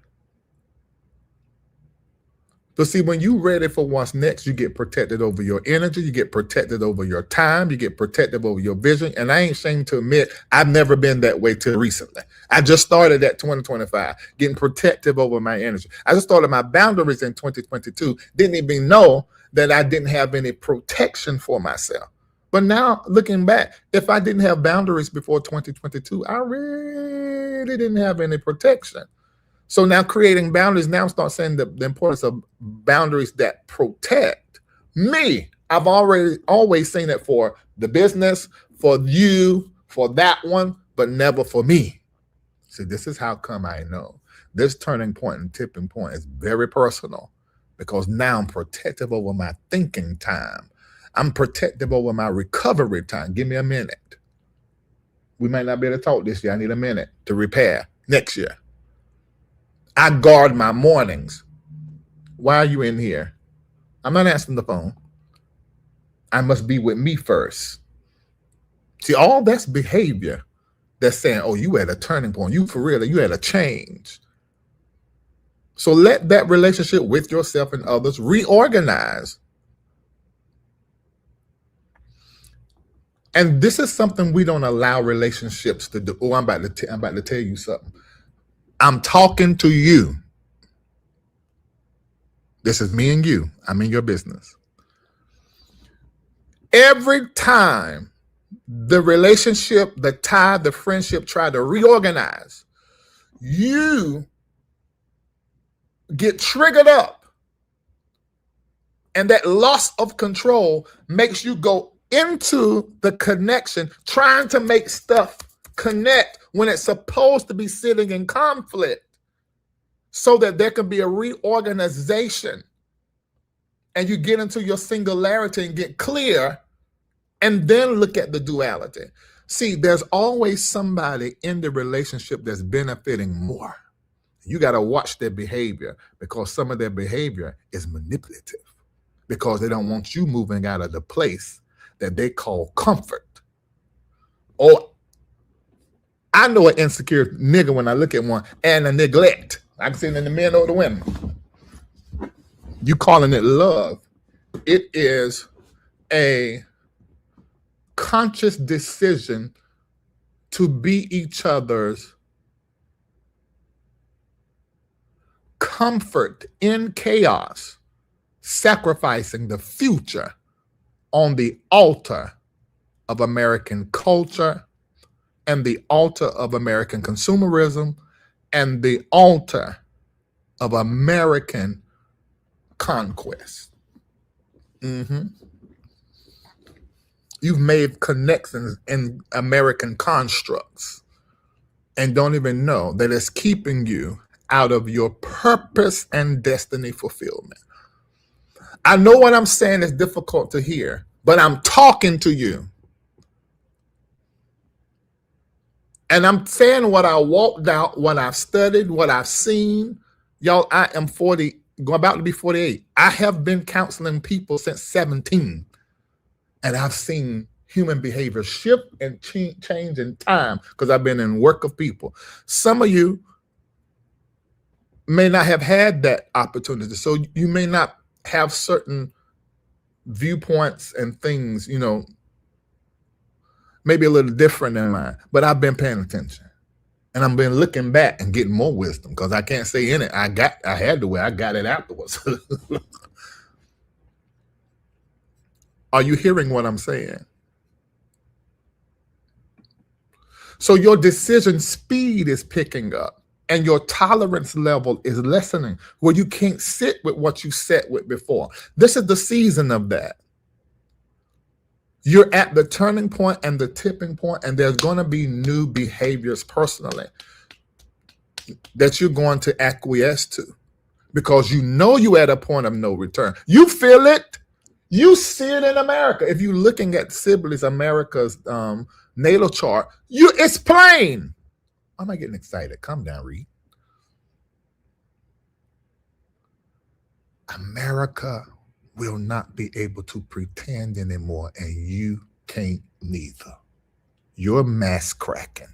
America's mass cracking. America finances jacked up.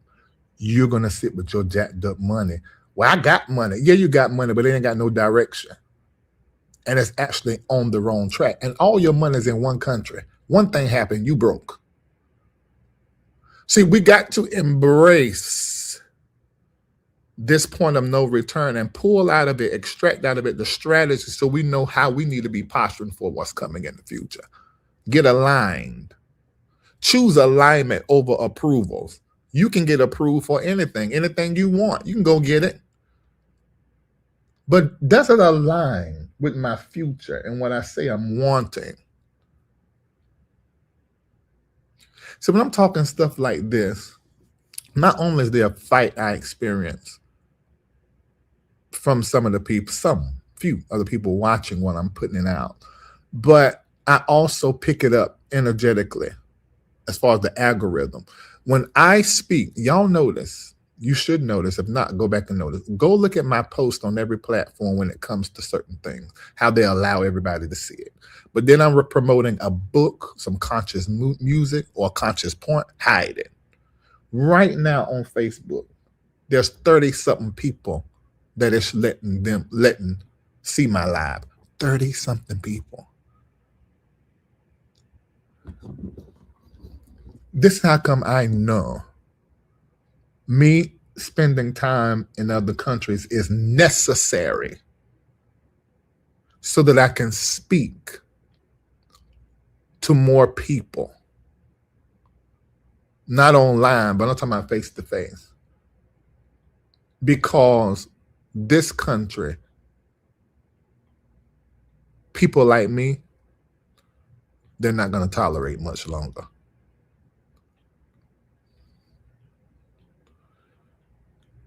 Project Esther is the surveillance. We know Project 2025, but there are other projects in that. And I want y'all to remember that the Heritage Foundation began in 1973. They formed in response to the voting rights and the civil rights. From that moment to this one, they have been influencing heavily, beginning with Reagan. Reagan was very clear. He was reading out of their 1981, basically Project 25, 1981, that was around leadership. And every president, congressperson since, the Heritage Foundation has been influencing policy in America. And it's all been about getting back to how things were in the 60s, 50s and 60s, late 40s, 50s and 60s. Not a government entity, just an influence.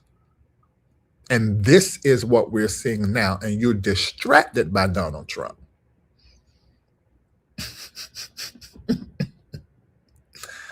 Oh, it's going to get worse.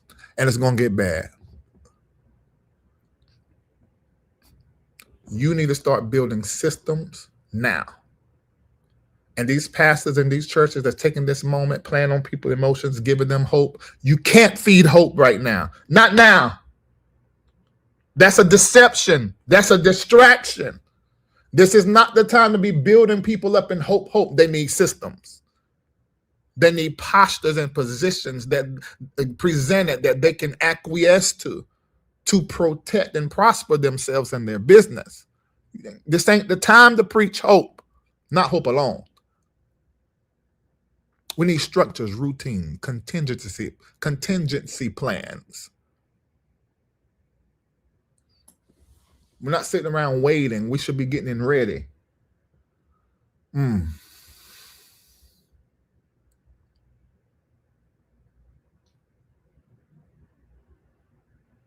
Having people on a high. by way of hope when they should actually be building a system, creating a contingency plan, rebuilding and restructuring. It's not time to motivate nobody to do shat except change, pivot, align.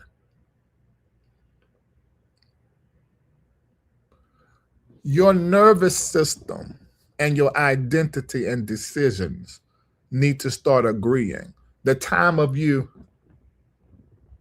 being a yes, looking like a yes, moving a yes, but in your nervous system, there's something else going on. In your identity, you don't feel like you are it. That's not going to work. Tipping point, turning a point, that ain't going to work. Get that right. It's time to agree. You got to embrace this realignment, reorganization, recalibration so that you can have your nervous systems, your decisions, and your identity all aligned.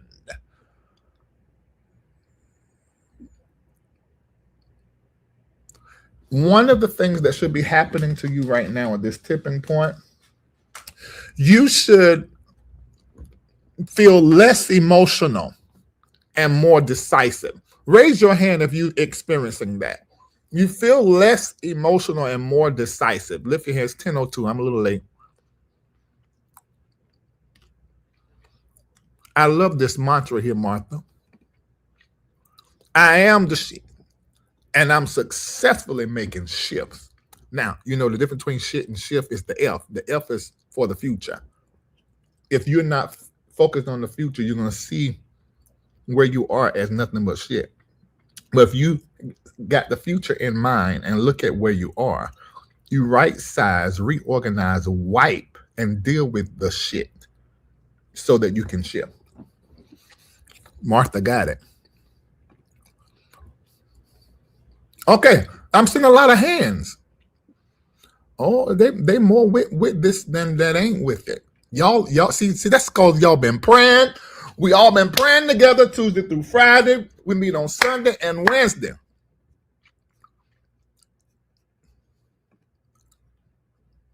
And all of y'all has been less emotional, more decisive. And don't think you got there by yourself. That's been your coach and your prophet pointing the way. Because that's that destiny decision December. Your personal prayer life and what I'm doing with you, look what we done did. Partner with spirit, the ancestors and angels. And we are all more decisive and clear. We're not emotional. Look at you.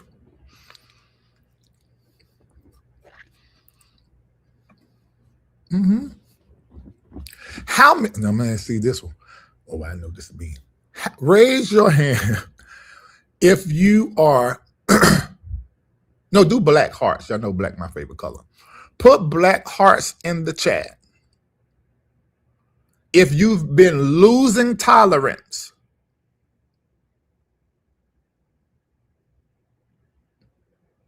but increased in passion.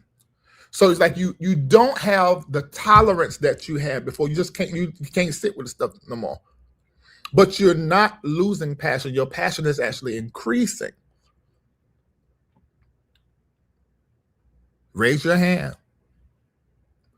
Raise your hand if you've been feeling to move and make major moves stealthily, quiet, and not announcing them. Oh, I'm doing that right now. I see the black hearts.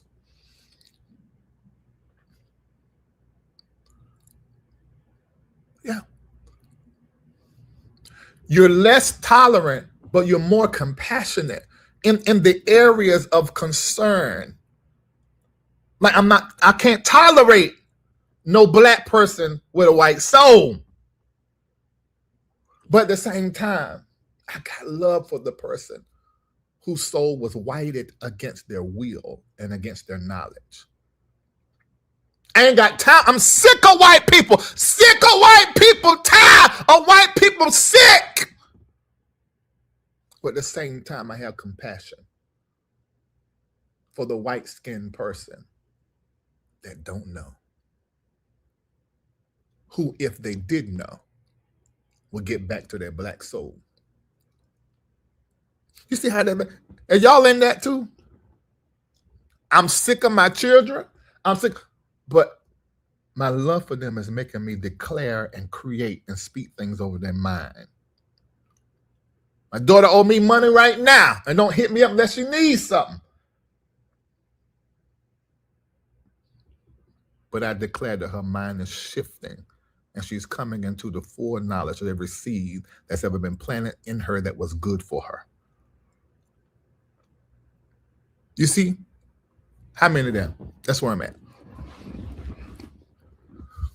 The yin and yang. I see you, Mother Diane.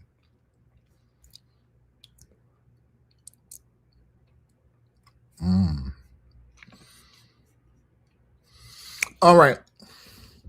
So I'm about to share with you some things that I have seen. And some of this stuff I've already shared. But I want to talk to you about February the 20th. Before we do that, I want you to make a decision right now. So you know what? This has been so good. And this is what we're going to do. Those of you, everybody here, can absolutely, positively, more than likely, do this donation. Now, this is the donation that we're going to do. The donation that we're going to do got specific numbers in it. And the numbers, let me see here. Let's look at this. Okay, leadership. Okay, so we got to do the ones because this is the year 1. It's a 10, but it connects it down to a 1. All the numbers for the year add up to a 10, and that connects it down to a 1. Okay, so let's do these ones. That's what we're going to do. So you choose which level you're going to donate with. Everybody, I'm asking you to do $71.11. So those ones in there, I'm asking you to do that for your Turning Point seed. Is the name of the seed. That's the link and the Zelle are the only ways we can receive it. Now, you say, Dr. Reid, I don't have $71.11. Just get something with a lot of ones. And don't tell me in the chat now what you're sowing. Wait until after I finish giving you a little bit more about February the 20th. Those of you that are doing $211.11, Shamako is going to call you, as well as those of you doing $311.11. He's going to call you and give you first of all, thank you for donating. And then he also is going to pray with you and give you the prophetic word. Now, if you've engaged with him before, he's going to do all this in the audio sent over to you. But if your first time donating $211.11, $311.11, he's going to call you. And those of you that I say, okay, I want to really help MBN Global, very clear on where we are in the economy. And a lot of charities are suffering more than, because people got to buy toilet paper. They got to buy toilet paper. But they ain't got to donate to a nonprofit. So I'm going to help because I can. I've kept my job through all of this. You know, I've done pretty well for myself, so I can afford to do $711.11. And those of you that do that, I am going to be calling you and giving you the prophetic word. I am finished with everybody except for 2. That's Angela. Let me look now. I got to do Angela from Wednesday. Angela Brogsdale and DeQuincia Watkins. Y'all the last 2. I will be sending that. Okay. Thank you, Dr. Andrea, for 8888. You sent that the other way. Those of you that do Zelles, that's called Andrea got my number. But where it can be seen by those that are telling us about the Taruma. That do the posting in the for the Taruma. They can't see it, but I let them know, Dr. Andrea, Apostle Andrea. Okay, so these are the ways that you are able to donate to the MBN network and the Taruma. Look down there, look in the chat. That's the link right there for you to do your Turning Point, Tipping Point seed. You only can mail it in. You only can do Zelle, or you only can do the Stripe link to MBN Network Global. MBN Global. If you are watching and you're like, ooh, I love what y'all got going on over here. I want to get into the coaching program with a 12-week coaching program. I want to get into the Celestial Circle. I want to get in. Go to mbnnetworkglobal.org. Click the Celestial Circle, become a part. If you are faithful, always here, not in Celestial Circle, but you always here donating every single week. When you go to that website, click partners and apply there. We're creating a encrypted community for those of you that are partners, and we're going to be connecting with you there. Okay. So MGN partners, visit MBN Network Global website. If you want to become a Celestial Circle, visit there and that website. And we are organizing that. Those of you that are donating this morning, these are the only ways to donate. The link is in the chat. And then also Zelle.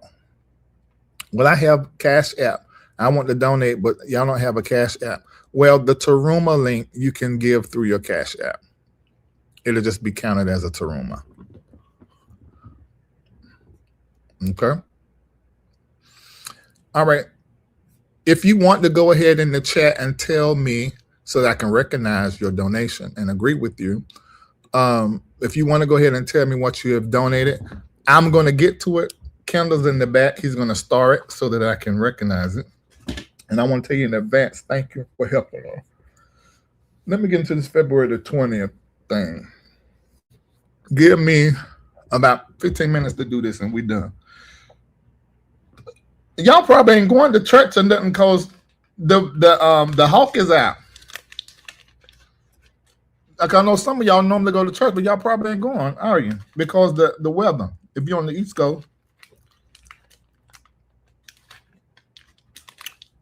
Is there anybody in here going to church? Put in the chat, let me know you're going to church.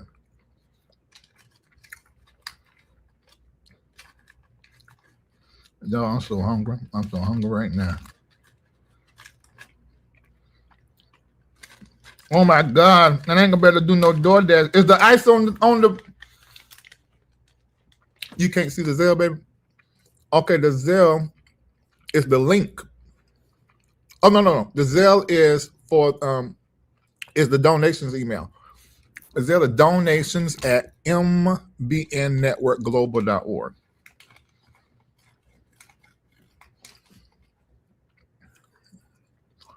Make sure moderators, y'all man the chat when people ask for a donation link and they don't know what it is.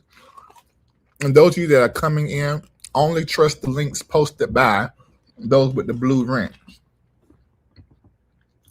That blue wrench, all of them are Celestial Circles. There's just 3 people with the blue wrench that ain't. But they're not always in here.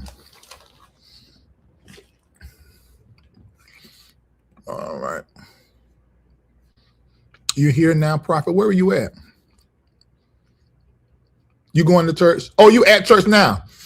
Oh, you listening? And a lot of people do that. They listen while they're in there. You going to church too, Charlotte? Okay.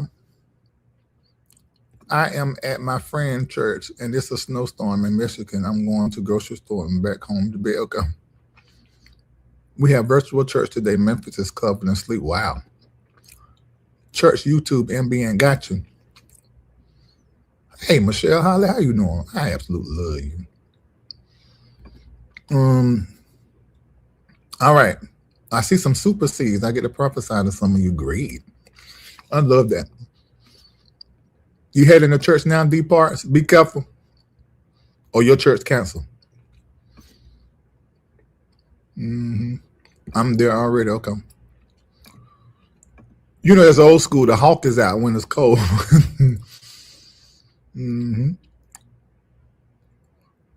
Hey, Nell, that's my big sister. Martha, you going there? Okay, be careful. No, All right, let me go. Are y'all ready for some February the 20th conversation? All right.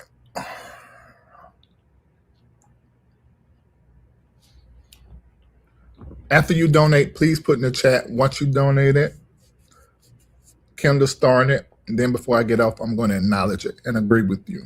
I like to say your name out of my mouth around your seed.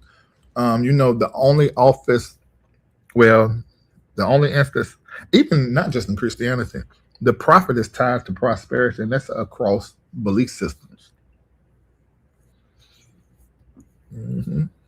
So, yeah. Hey, Dr. Stephanie, it was nice talking to you and meeting you in the coaching. Let me say this to y'all now. If you're not in that coaching,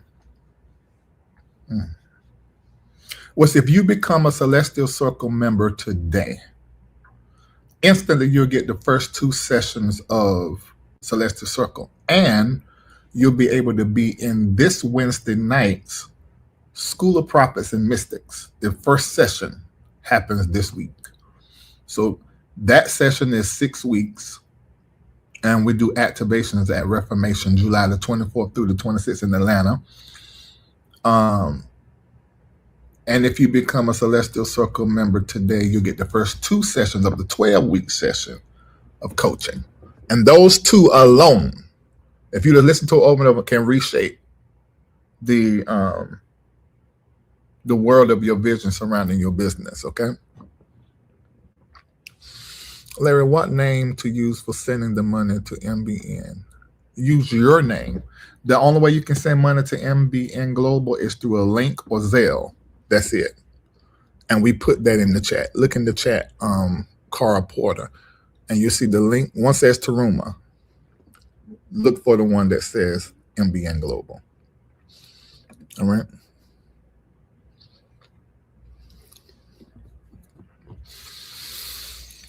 Okay. All right. I am about to share a little bit more about this. Thank you, Malisha. I see y'all putting in there what you donate. Kendall's going to star it, and I'm going to be mentioning it in just a little bit. Remember, you may not have $71.11. You may not have that, and that's okay. But what do you have, and what would be a sacrifice to you? Well, Larry, I ain't got but $100 in my account, so I'm only going to do $11.11. Well, that $11.11 is a sacrifice. Don't be ashamed of it. Put it in the chat. That's what you gave. I only can do $11.11 for Taruma, $11.11 to the ministry. That's my turning point. See, well, then do that. But get as close to $71.11 as possible. I want 100 people to do $71.11. And I want 7 people to do high performer, 7 people to do stakeholder, and 7 people to do superseder. I speak that, I say that, it happens now. People are blessed when they give, and they increase, and they feel the energy of increase. As they give, they receive. And it is so. Ashe and amen. Okay. All right, so let me get into this now. Thank you. I see some of you putting in there. You ain't got 71.11. Put it in what you got and what you did. And I'm going to mention it in just a little bit. Thank you for supporting us. Okay, now let me get into this here. Now, some of this, if you've been watching the Heavens Are Telling series, or maybe not the Exodus. I don't think I do any astrology in the Exodus. Maybe I do. I think I did in the beginning. So I'm just want to talk to you about February the 20th.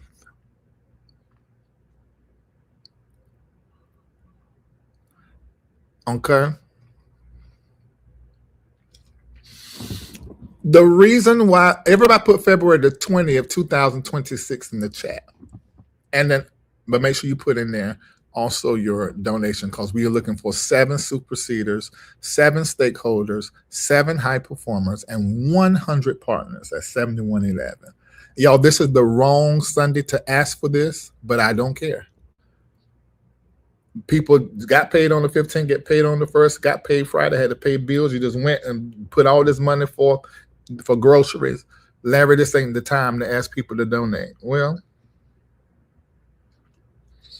this is the work that I'm called to do, and the vision ain't closed. It's still happening. So this my job for MBN Global is to teach, pray, prophesy, coach, counsel, and also fundraise. Every 501c3 like this runs off of donations. Okay? So that is my job with MBN Global. And I thank the board for hiring me. Thank you. All right, so everybody put in February 20. Okay, good. Okay, so let's talk. Now, I had told y'all December the 31st about February the 20th. And as we get to this energy, what we're going to be seeing. But I need to articulate it once more. And that's what I'm going to do right now. So let me tell you why the date matters. Because of what is happening in the heavens has never happened before. And I don't know how that, I guess because people always saying stuff. I don't think we hear words a lot of times in the way that we need to hear them. Because people just use them. Like there's something that people do online now. So when they get on, hi, I just want to hi, my name is Dr. Fish, and I'm excited about what is happening. I think y'all just say stuff. You don't even look excited. What you're talking about ain't exciting, but y'all just say it. You say, I'm excited, and listen, and da-da-da. Because we hear certain stuff all the time, it just loses meaning. So when I say what's happening February the 20th has never happened before, you don't hear it the way you need to hear it. Because somebody else done told you this person coming singing at this event has never happened before.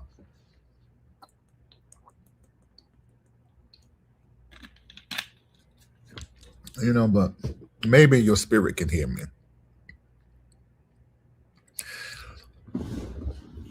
This ain't never happened before, y'all. It's never happened before. This has never happened in the sky before. It's never happened in the universe that is known to NASA. Because that's where my information comes from. You know, I want just people who are looking at the bodies in the air. According to NASA, space travel, and all this kind of stuff that's considered there. This has never happened before.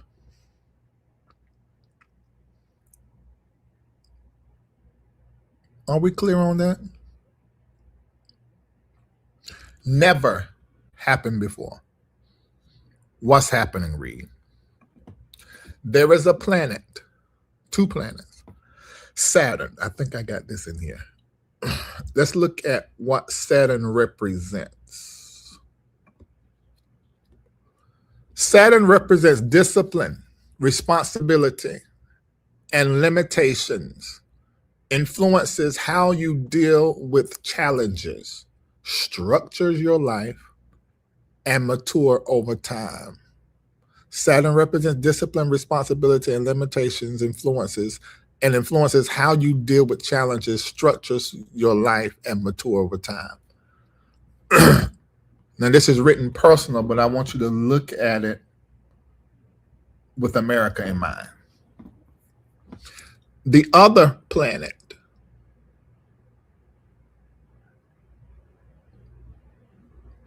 is Neptune. Let's look at this. Neptune governs dreams, illusions, and spirituality, influences how you connect with your inner intuition, experience transcendence. That happened at church music. Then you get caught up and you're dancing. That's transcendence. And encounter the mystical or elusive aspects of your life. That's like the world of spirituality, religion, and all of that, don't it? Well, both of these planets that deal with the structures and systems and governance. Saturn, systems, law, government, limits, accountability. And also the planet Neptune, illusion, propaganda, faith, mass psychology, Neptune, all of that's in Neptune. These 2 planets with those influences are going into Aries. What happens in the sign of Aries? Aries symbolizes a forceful movement, war. It symbolizes leadership. Aries is the leader of the zodiac. It deals with identity, especially the identity of a leader and how they are seen and how they like to be seen. Ignition. So it's like the start. You turn the ignition on, it starts the whole car. That's the energy of Aries. So looking at what Saturn influences and governs and symbolizes. Look at what Neptune symbolizes, governs and influences. And Aries, we're getting a picture of the time and the season that we're going into. On or around February the 20th, everything intensifies. We already start seeing the intensification now. That's why we use in astrology on or around, because y'all know the planets, even us looking at it, we're so many light years away. Our calculations that we're saying spot on are in movement. So this is the reason why I say on or around. But it's at 0 degrees is when these planets go into Aries. It could have went in at 12 degrees, at 25, at 65, but it's going into it at 0 degrees.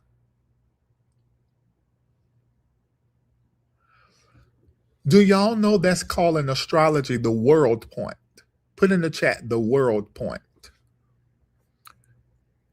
It's agreed upon, believed, that is the point at which creation happened.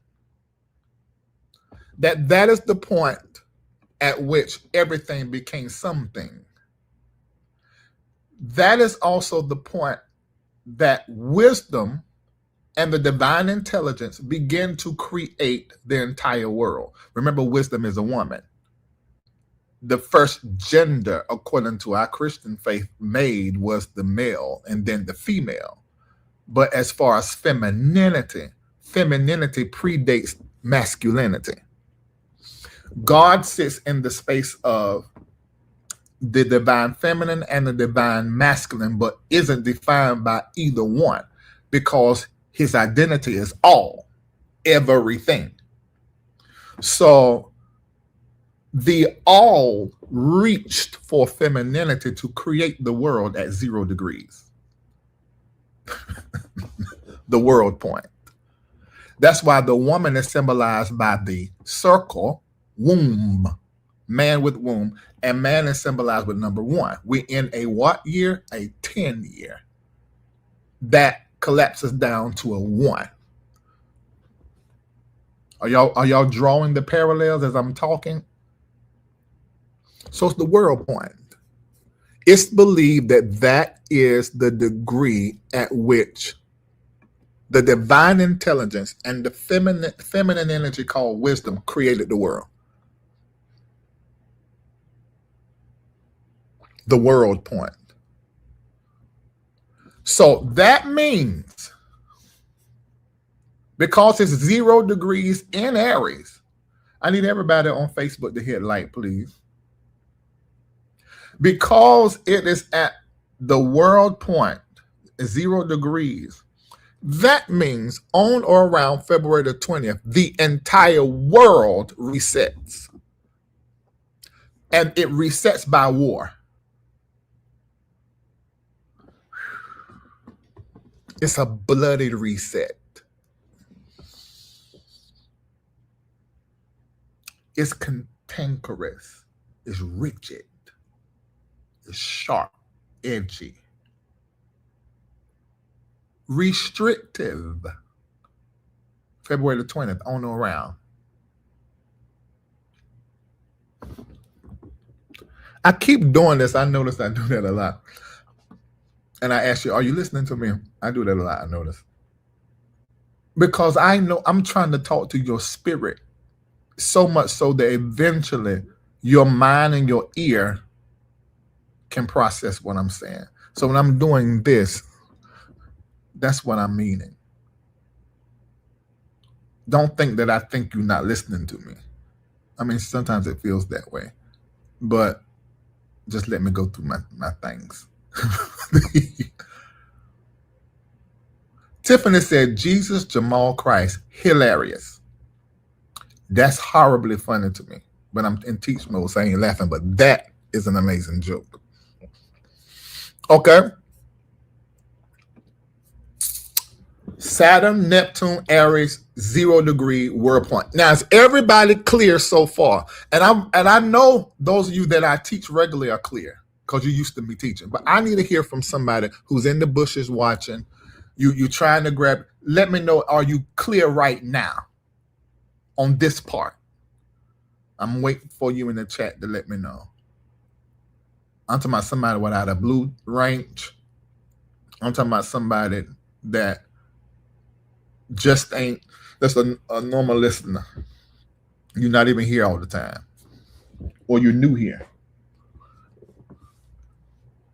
Okay, thank you. Erica Jones. See, I don't know who that is. Tawanda Miller. I've seen you in the chat before, but that's what I'm looking for. These people who aren't always here before I move forward.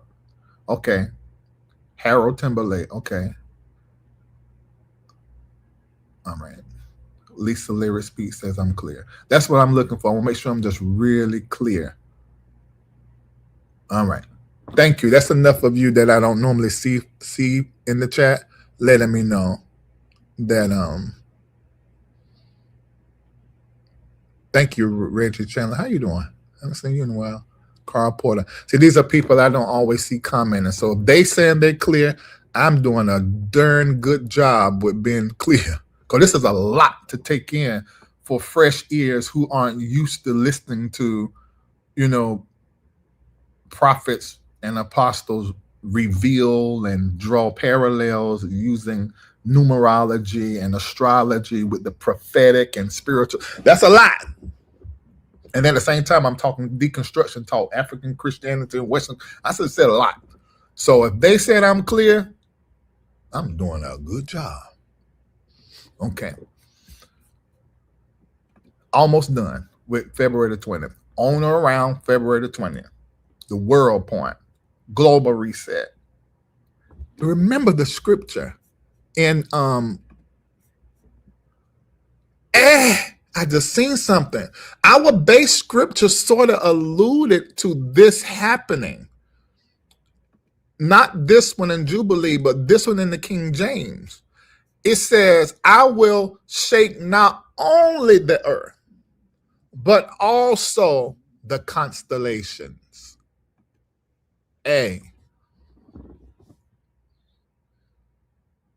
That's pointing to an astrological event.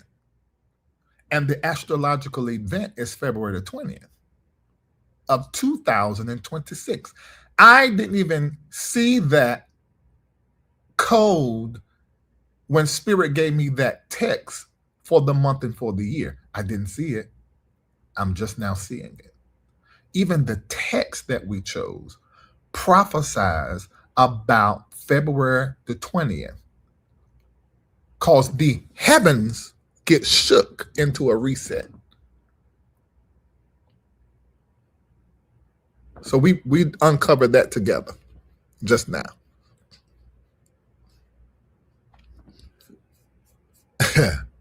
Can't make that up. So what is the translation? What is the message with these planets, 0 degrees Aries? Number one, old power structures lose coherence, while new structures and new authority tries to assert itself before it's ready. ICE, Trump and Trumpism, Project 2025, this is where they have messed up. They thought the programming was so tight and good that it got hold of the masses, but that's not true. The Spirit told me there's more with the future than those with the old structure. Now, the Lord told me that. This ain't out of no star. The Holy Ghost told me that there's more fixated on the future of America. But there's this old ideology. Remember what the scripture said in Jubilees, generation against generation, that wants to assert it, and they're doing it too quick. And we are seeing them. And this is the delayed recognition that's going to be happening in 2026 and 2027 because they are doing this too early. This would have worked and totally changed America back to what it was for generations if they had moved a little bit slower. They didn't move proper. And as a result, they're going to have war as they're fading out of power. What they have birthed now and what we're going to see birthed more on or around February the 20th is unstable leadership energy. This isn't just talking about Trump. This is talking about every leader of every aspect of government, even down to the local. This 2026 midterm will take place in unstable leadership energy. And as a result,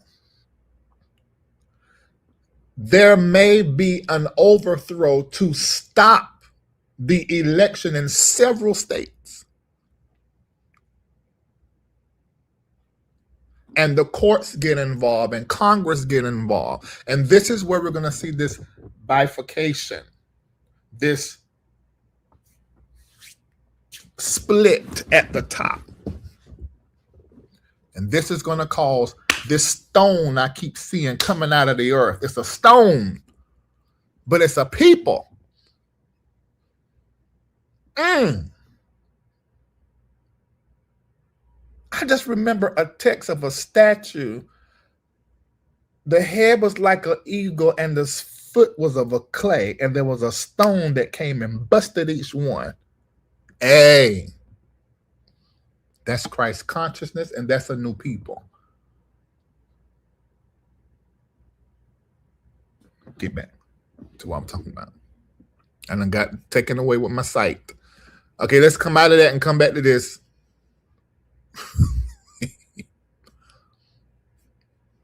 But y'all remember that, don't y'all? It just came to my Bible brain.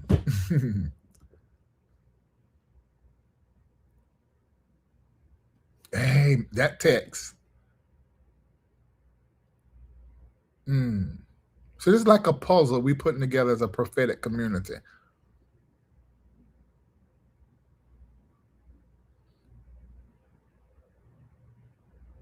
No things that you probably won't hear Africa at the beginning. That nothing is staying the same. Nothing. All right, let me keep on going talking about February 20th.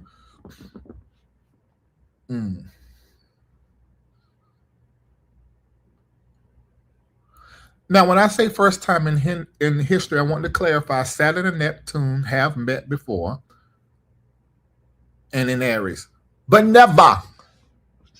And if you go back and look at when they met in Aries, each time, even as far back 150 years, ain't number war.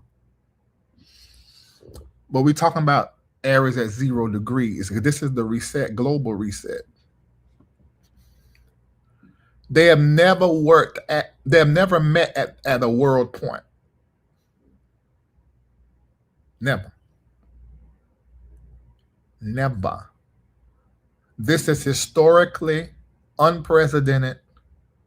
This is a historical, unprecedented configuration of modern governance. So what we're going to begin to see now, this unstable leadership energy, and it's all about who's leading, who's in control over the next 2 to 3 years. And it's going to look funny, it's going to look cloudy. But in all of that, there's going to be a people, like I'm seeing rising like a stone, and leadership that represents that energy, that crushes upon the old system. Let's look at 220. Okay, 2. February is a 2. The 20th, that's another 2, 4.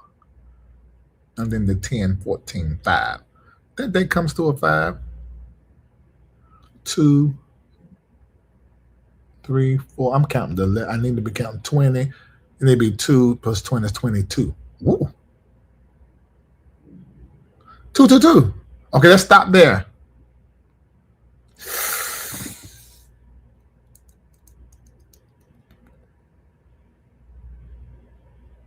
Two, two, two. That's a 6.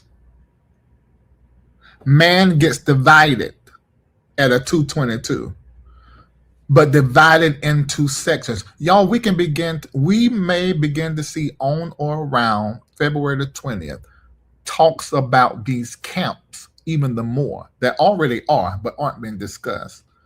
These camps, men divided into camps, literal places where people are held. Also, that 222 speaks of parallel realities. So you're going to see people that's like living in one reality and people living in another reality. 2, split, 2. Dual authority structures. February the 20th. This is going to be, let's say, America the old, America the new. Dual authority structures. And it's going to show up locally and all the way to the top. On or around February the 20th, when we're going to start seeing and hearing this conversation. We already in the energy of it.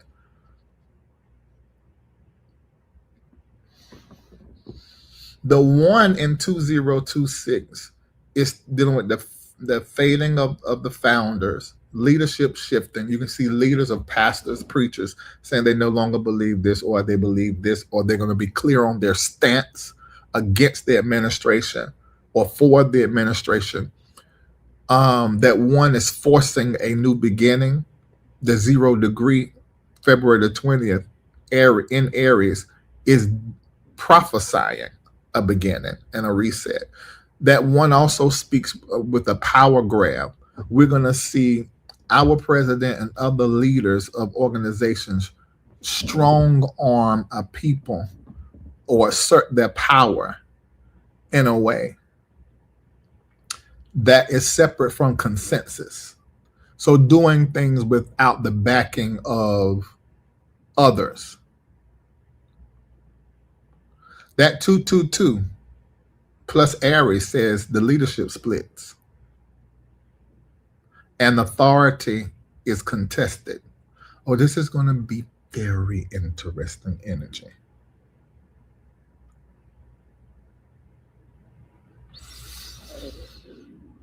And what I'm saying is talking on the world stage and national stage, but I need for you to let the Holy Ghost in you, the divine intelligence, God himself, all source that is in you, speak to you and tell you what are the personal repercussions or ramifications of what is happening globally, so you can stay centered and focused. February the 20th, along with this owl vision, is speaking of lies being exposed. Power and leaders who thought they were unseen get seen. And we know that is that Neptune working, because Neptune, it dissolves illusions around beliefs. And Saturn exposes structures. On or around February the 20th. It's about to get really interesting. And I told y'all on December the 31st that in 2026, people are going to have delayed recognition over and over, shocked by what already has been right up under their nose. And when you look at the America's chart, key pressure points, Aries, whenever you see Aries show up in the chart, that deals with the executive authority. So we're going to begin to see authority execute and move as if it is the final authority. So that's speaking of authoritarian dictatorship type energy, February 20th. And it's like the presidential administration, the military, and the courts are being pressed by this happening in the heavens.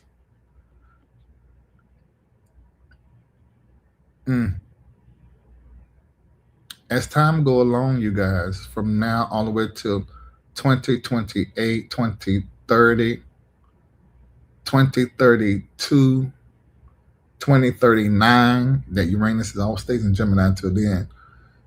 It's going to become more of the people versus the systems, not the system, because we are moving into like a split in the system. But let me tell y'all, but it's going to be the people versus the systems. The people versus the, can y'all put it in the chat? The people versus the systems.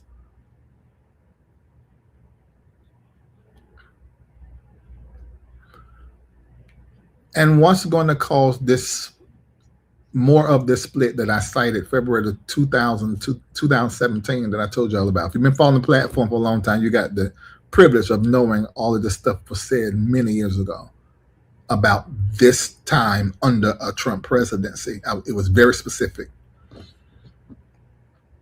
What's going to cause this split, and has been causing this split, and end up with this two-system type kind of thing, it's happening from the inside. This is not Russia, China, or anybody else getting involved here. BRICS. This is authority being challenged from the inside of our own government, because the government is going to continue to weaponize itself against the citizens. But there are people in the government that do not agree. And so they're going to look at the Constitution and look at laws, and they're going to be talking about what's lawful for leadership. And they're going to come out with two different interpretations. So this vision of 2017 is going to become a reality in 2027, 10 years later. 10 is completion. We're in a 10-year. But I told you 2026 and 2027 is almost like 1 year, two different sides. The first one precursor, the next one, bam, in your face. So it's a 10-year, but next year, the 10-year anniversary of the prophecy. Not coincidence. Not coincidence, these numbers are aligning. So so February to August, confusion around leadership, legitimacy. And remember, institutional legitimacy is going to be fading from this point on. Institution, the mask come off. Even universities, school systems, mask off. Confusion around leadership legitimacy. What can be lawful? Executive overreach is going to be justified as order. We already saying that now. Increase more February to August. It's that February 20th on or around. That's the energy switch. Media is going to continue to fracture into parallel realities. Legacy media is polluted. You must be watching YouTubers right now and TikTokers who are degreed, like what they send on TV for the weather, and then what this guy follow online who's a meteorologist, who has 40,000 people watching live at a time, who is tracking stuff and telling the time this is going to happen, the time that is going to happen. And he's more right than the people that's on the TV. He must got some of this. I know he has a team, a weather team. You're going to have to look for the truth. It's not coming through your TVs, and your algorithm is going to come from your research. That's how you're going to uncover that there are parallel realities, that the media is creating clouds in the mind of the viewers. And the market is going to be jittery, up and down, volatile. This false stability that is going to be showing up between February and August. Do not believe the hype. 2027, you get slapped in the face. And then from September to December, this is where Saturn now starts demanding consequences. And this is where the states are going to get more vocal about resisting federal policy. Institutions are going to resist more. They're going to lose the funding more, but they're going to resist. And we're going to start seeing oligarchs who are not a part, oligarchs that are not a part, oligarchs that are not a part, who are going to be funding these states and institutions and relieving economic stress. Economic stress increases September to December at the consumer level more.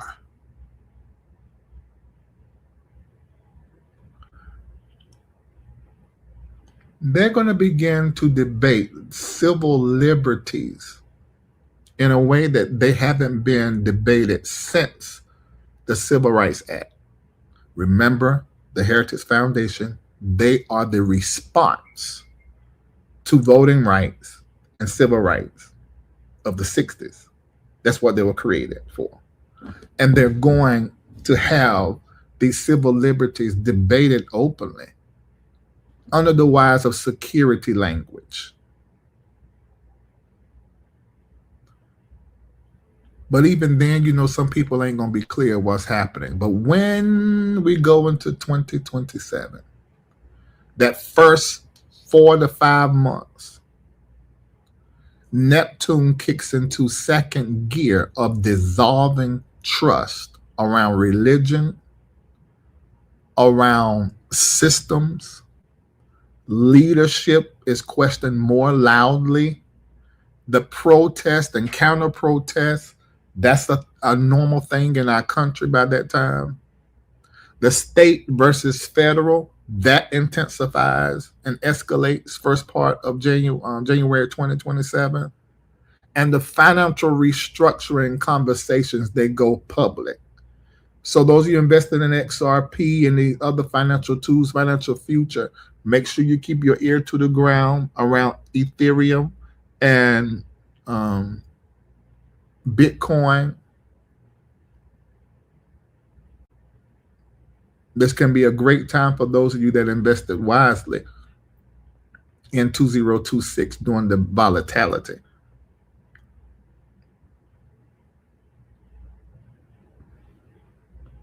So that first part of 2027 is going to be market. Now, who's really in charge? Is it Trump or is it Vance or is it the people in the administration? Who's really in charge? That becomes more of a conversation.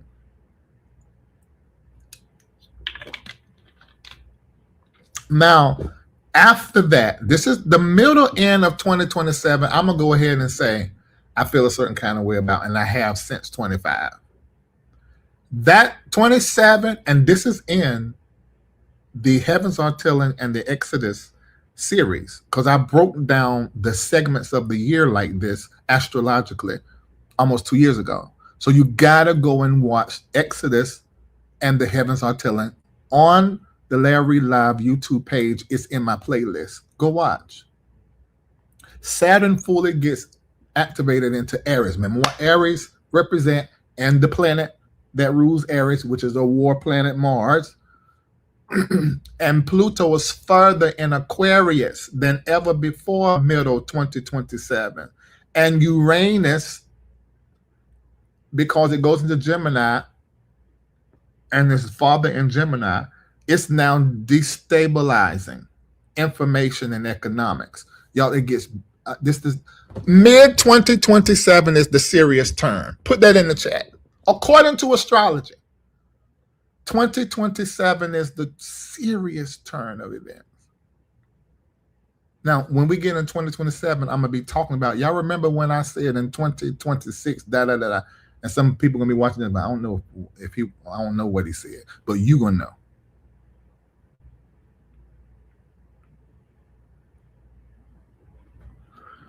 So that's when it gets serious with the state and the Fed thing. And competing for power and what's going to be enforced and what's not going to be enforced as a standard. The courts by this time are so involved with their rulings that contradict the federal authority coming out of the state We've already started seeing some of this already, you guys, but I'm giving you the time when this thing kick up in a way to where it cannot be ignored. Oh my God, it's 10:56.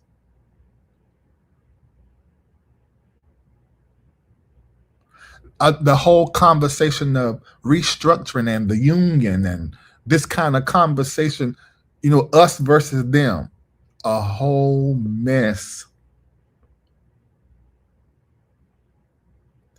The fragmentation just happens more and more and more and more. So February 20th, 2026 is the marker of the ignition of the explosion, but the explosion happens later on. It's like a rising pressure, tipping point, turning point. You and I are positioned as watchers and futures and futurists and future techs and shift strategists. That's the anointing and spirit moving through our consciousness right now. And it's causing us to be reformers and truth tellers.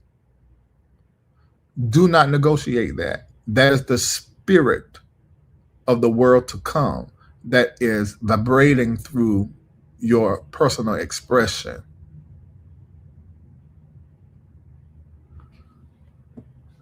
Each state becomes vulnerable in their fight against the feds, but at different times and in different ways. And some states become self-sustaining and connect with other states.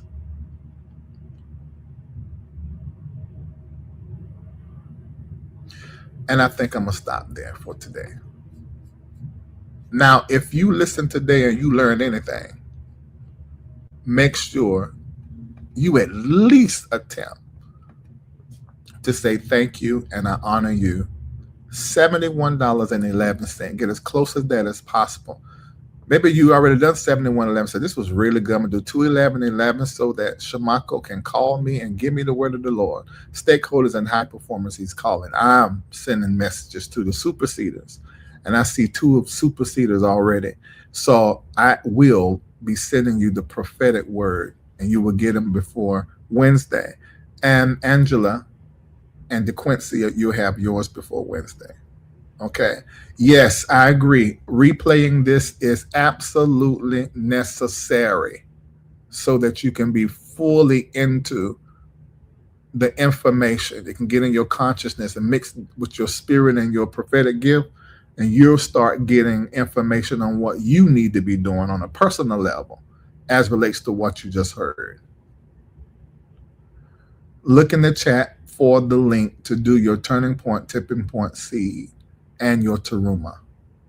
Those with the blue check have the link, or just do the Zelle. For Teruma Zelle, I am LarryDReid@gmail.com. That's the Zelle email address. Go to your bank app, open it up, put that in there, and that's your Teruma. And then if you want to do Zelle for your tipping point and turning point seed to MBN Global, donations at mbnnetworkglobal.org, or you can mail it in at that address. All right, I want to recognize those of you that are supporting this platform, this ministry, this nonprofit. I want to say thank you to Giselle Culver for becoming a member. That means she loves spirituality and she likes a little mess too, because in my members only on YouTube, I address whatever I see online or feel like just dumping. And so you get all of that over there. You have to keep it secret. Okay, so thank you. Alisa DeWitt, thank you for your turning point and Teruma seed. Beverly Sweeten, I hope you receive your prophecy. Thank you for the super seed. I sent your prophecy over. Sharon, God bless you. Thank you and agree with you. We're at the turning point. Kendall, DeQuincy, a partner seed. Martha Weston, done stakeholder seed. Shamako's going to be calling you. Thank you, Regina Peacock, Linda Pro. Erica Batson, God bless you and thank you for your partnership. See, that's one of our Celestial Circle members. Remain in Celestial Circle at least once a week. That partnership seed and all of that. Catherine Hunt, Turning Point, thank you, partner seed. Thank you, Tamara, partner seed. Thank you, Rhonda Jones. Supersede your prophecy will be coming. I'll be sending it to you. Thank you, Ron Kohler. That's my sister's husband. Thank you very much.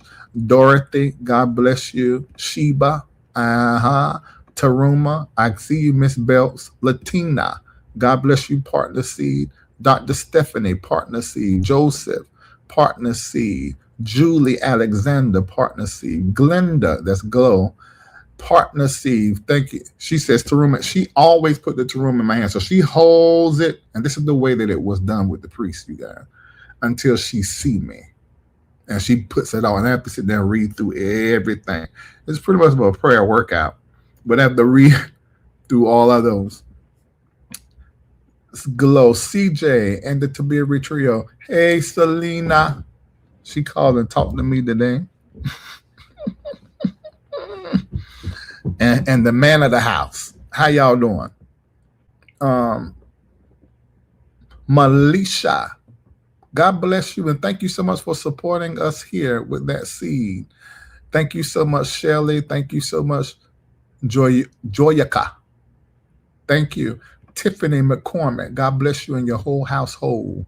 Irene Simmons, Mother Irene, the eldest in Reformation Church of Atlanta. Thank you. Toya, bless you. Elisa DeWitt, God bless you. Liz McCrea, thank you for 7111. Thank you. Sandrinea, $311 stakeholder. Oh, you're going to enjoy with Shamako on the phone. And a 7111 Taruma, thank you so very much. She says, I can see clearly. Now, see, if we was at church, that would be a problem. Organ would have went up. Of course, carriage running. Constance doing the electrical step. Glenda will be running. Who else is? T. Gatlin be shouting real country over there in the corner. Yeah, it will be a mess. I can see clearly. Donnell Latrice, God bless you, partner C. Thank you, Dr. Alicia, stakeholder C. You always support. Thank you so much. Lucia, thank you for your seed. Shamako, Crystal. Let me see here. Tally, Riley. Thank you, Tally. 21111. Shamako going to be calling you. He's calling you. He's calling you. He's calling you.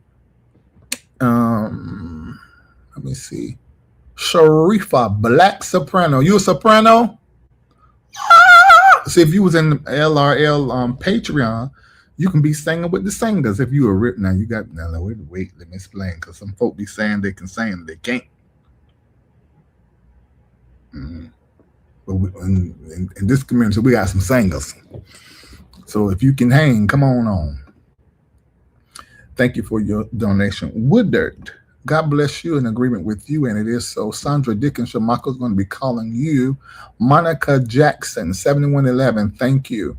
Above high performer, Shamako going to be calling you. Like we got our 777 additional 100 seeds sown for Taruma. I must have been teaching good. Thank you, Vonda. Naomi, God bless you, the longest female viewer in the community. William is the longest male viewer in the community since like 15 and 16. They've been with us. Yep. 2015, 2016. Miss LaShunda, thank you so very much. Tara Durham, God bless you and thank you. Lala, God bless you. Lisa, bless you. Bless you, Monica Quiones. Michelle Fulton, thank you. God bless you. Sandra, God bless you. Maureen, God bless you. It's CJ's 10th birthday. Okay, make sure I do that before I sign off. I'm singing happy birthday. Colette Washington, thank you. Trezelle Mack, thank you. Christopher Jones and the Jones family, God bless you. Cerise, how are you doing? I haven't seen your TikTok lately. You don't stop. Get back on it. If you have stopped, don't stop. Partner C from the Youngs, thank you so very much. Kyra Bullock, thank you for the Taruma and the seed. Thank you so very much. Oh, wow. Okay, thank you so much for your donations and those that are still coming in. Yeah. Is your Gmail account is the same or changed under MBN Global? My Gmail account is for Taruma. I am Larry dreid@gmail.com. I don't check the messages there over there. That's just for, in order to email me. Yeah, MBN Global gonna have to give me an email address for folks to email me. Well, I have one for me and my ministry, but I don't have one for MBN Global. But you probably can send it to, if you need to get it to me, you can send it to admin@mbnnetworkglobal.org. Somebody put that in the chat. admin@mbnnetworkglobal.org, and one of the contractors of MBN Global, they'll get it to me if it's a message for me. Oh, he got you cooking all day, fam. That sound like us. That's what we would want. Sheba, thank you for your donation. All right, this has been a full day, hour and 7 minutes over. I'm gonna sing happy birthday to CJ, the man of the house for the Tabiri. Happy birthday to you. Happy birthday to you. Happy birthday, dang. God bless you, CJ. Happy birthday. Happy birthday. Happy birthday to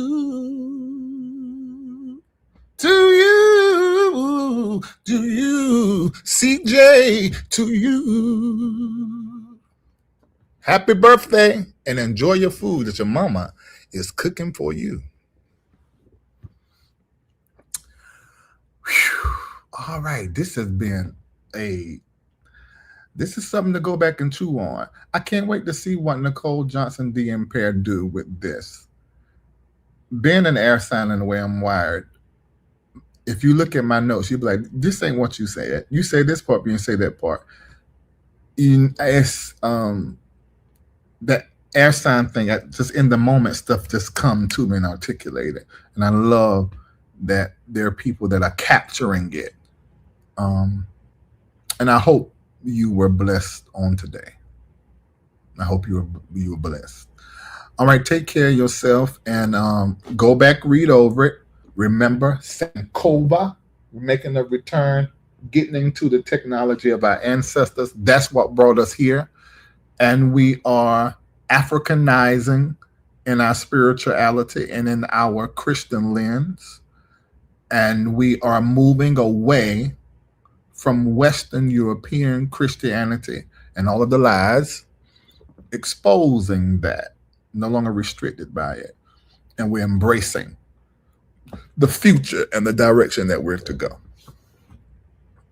Please listen again. Please listen again. Please listen again. Thank you, Lisa Lyrics, for your Turning Point seed and Taruma. Candace Johnson for your partner seed and your Taruma. Thank you so very much for supporting us here. Thank you, Lee Speaks, for a stakeholder seed. Thank you. And Shamaka will be calling you.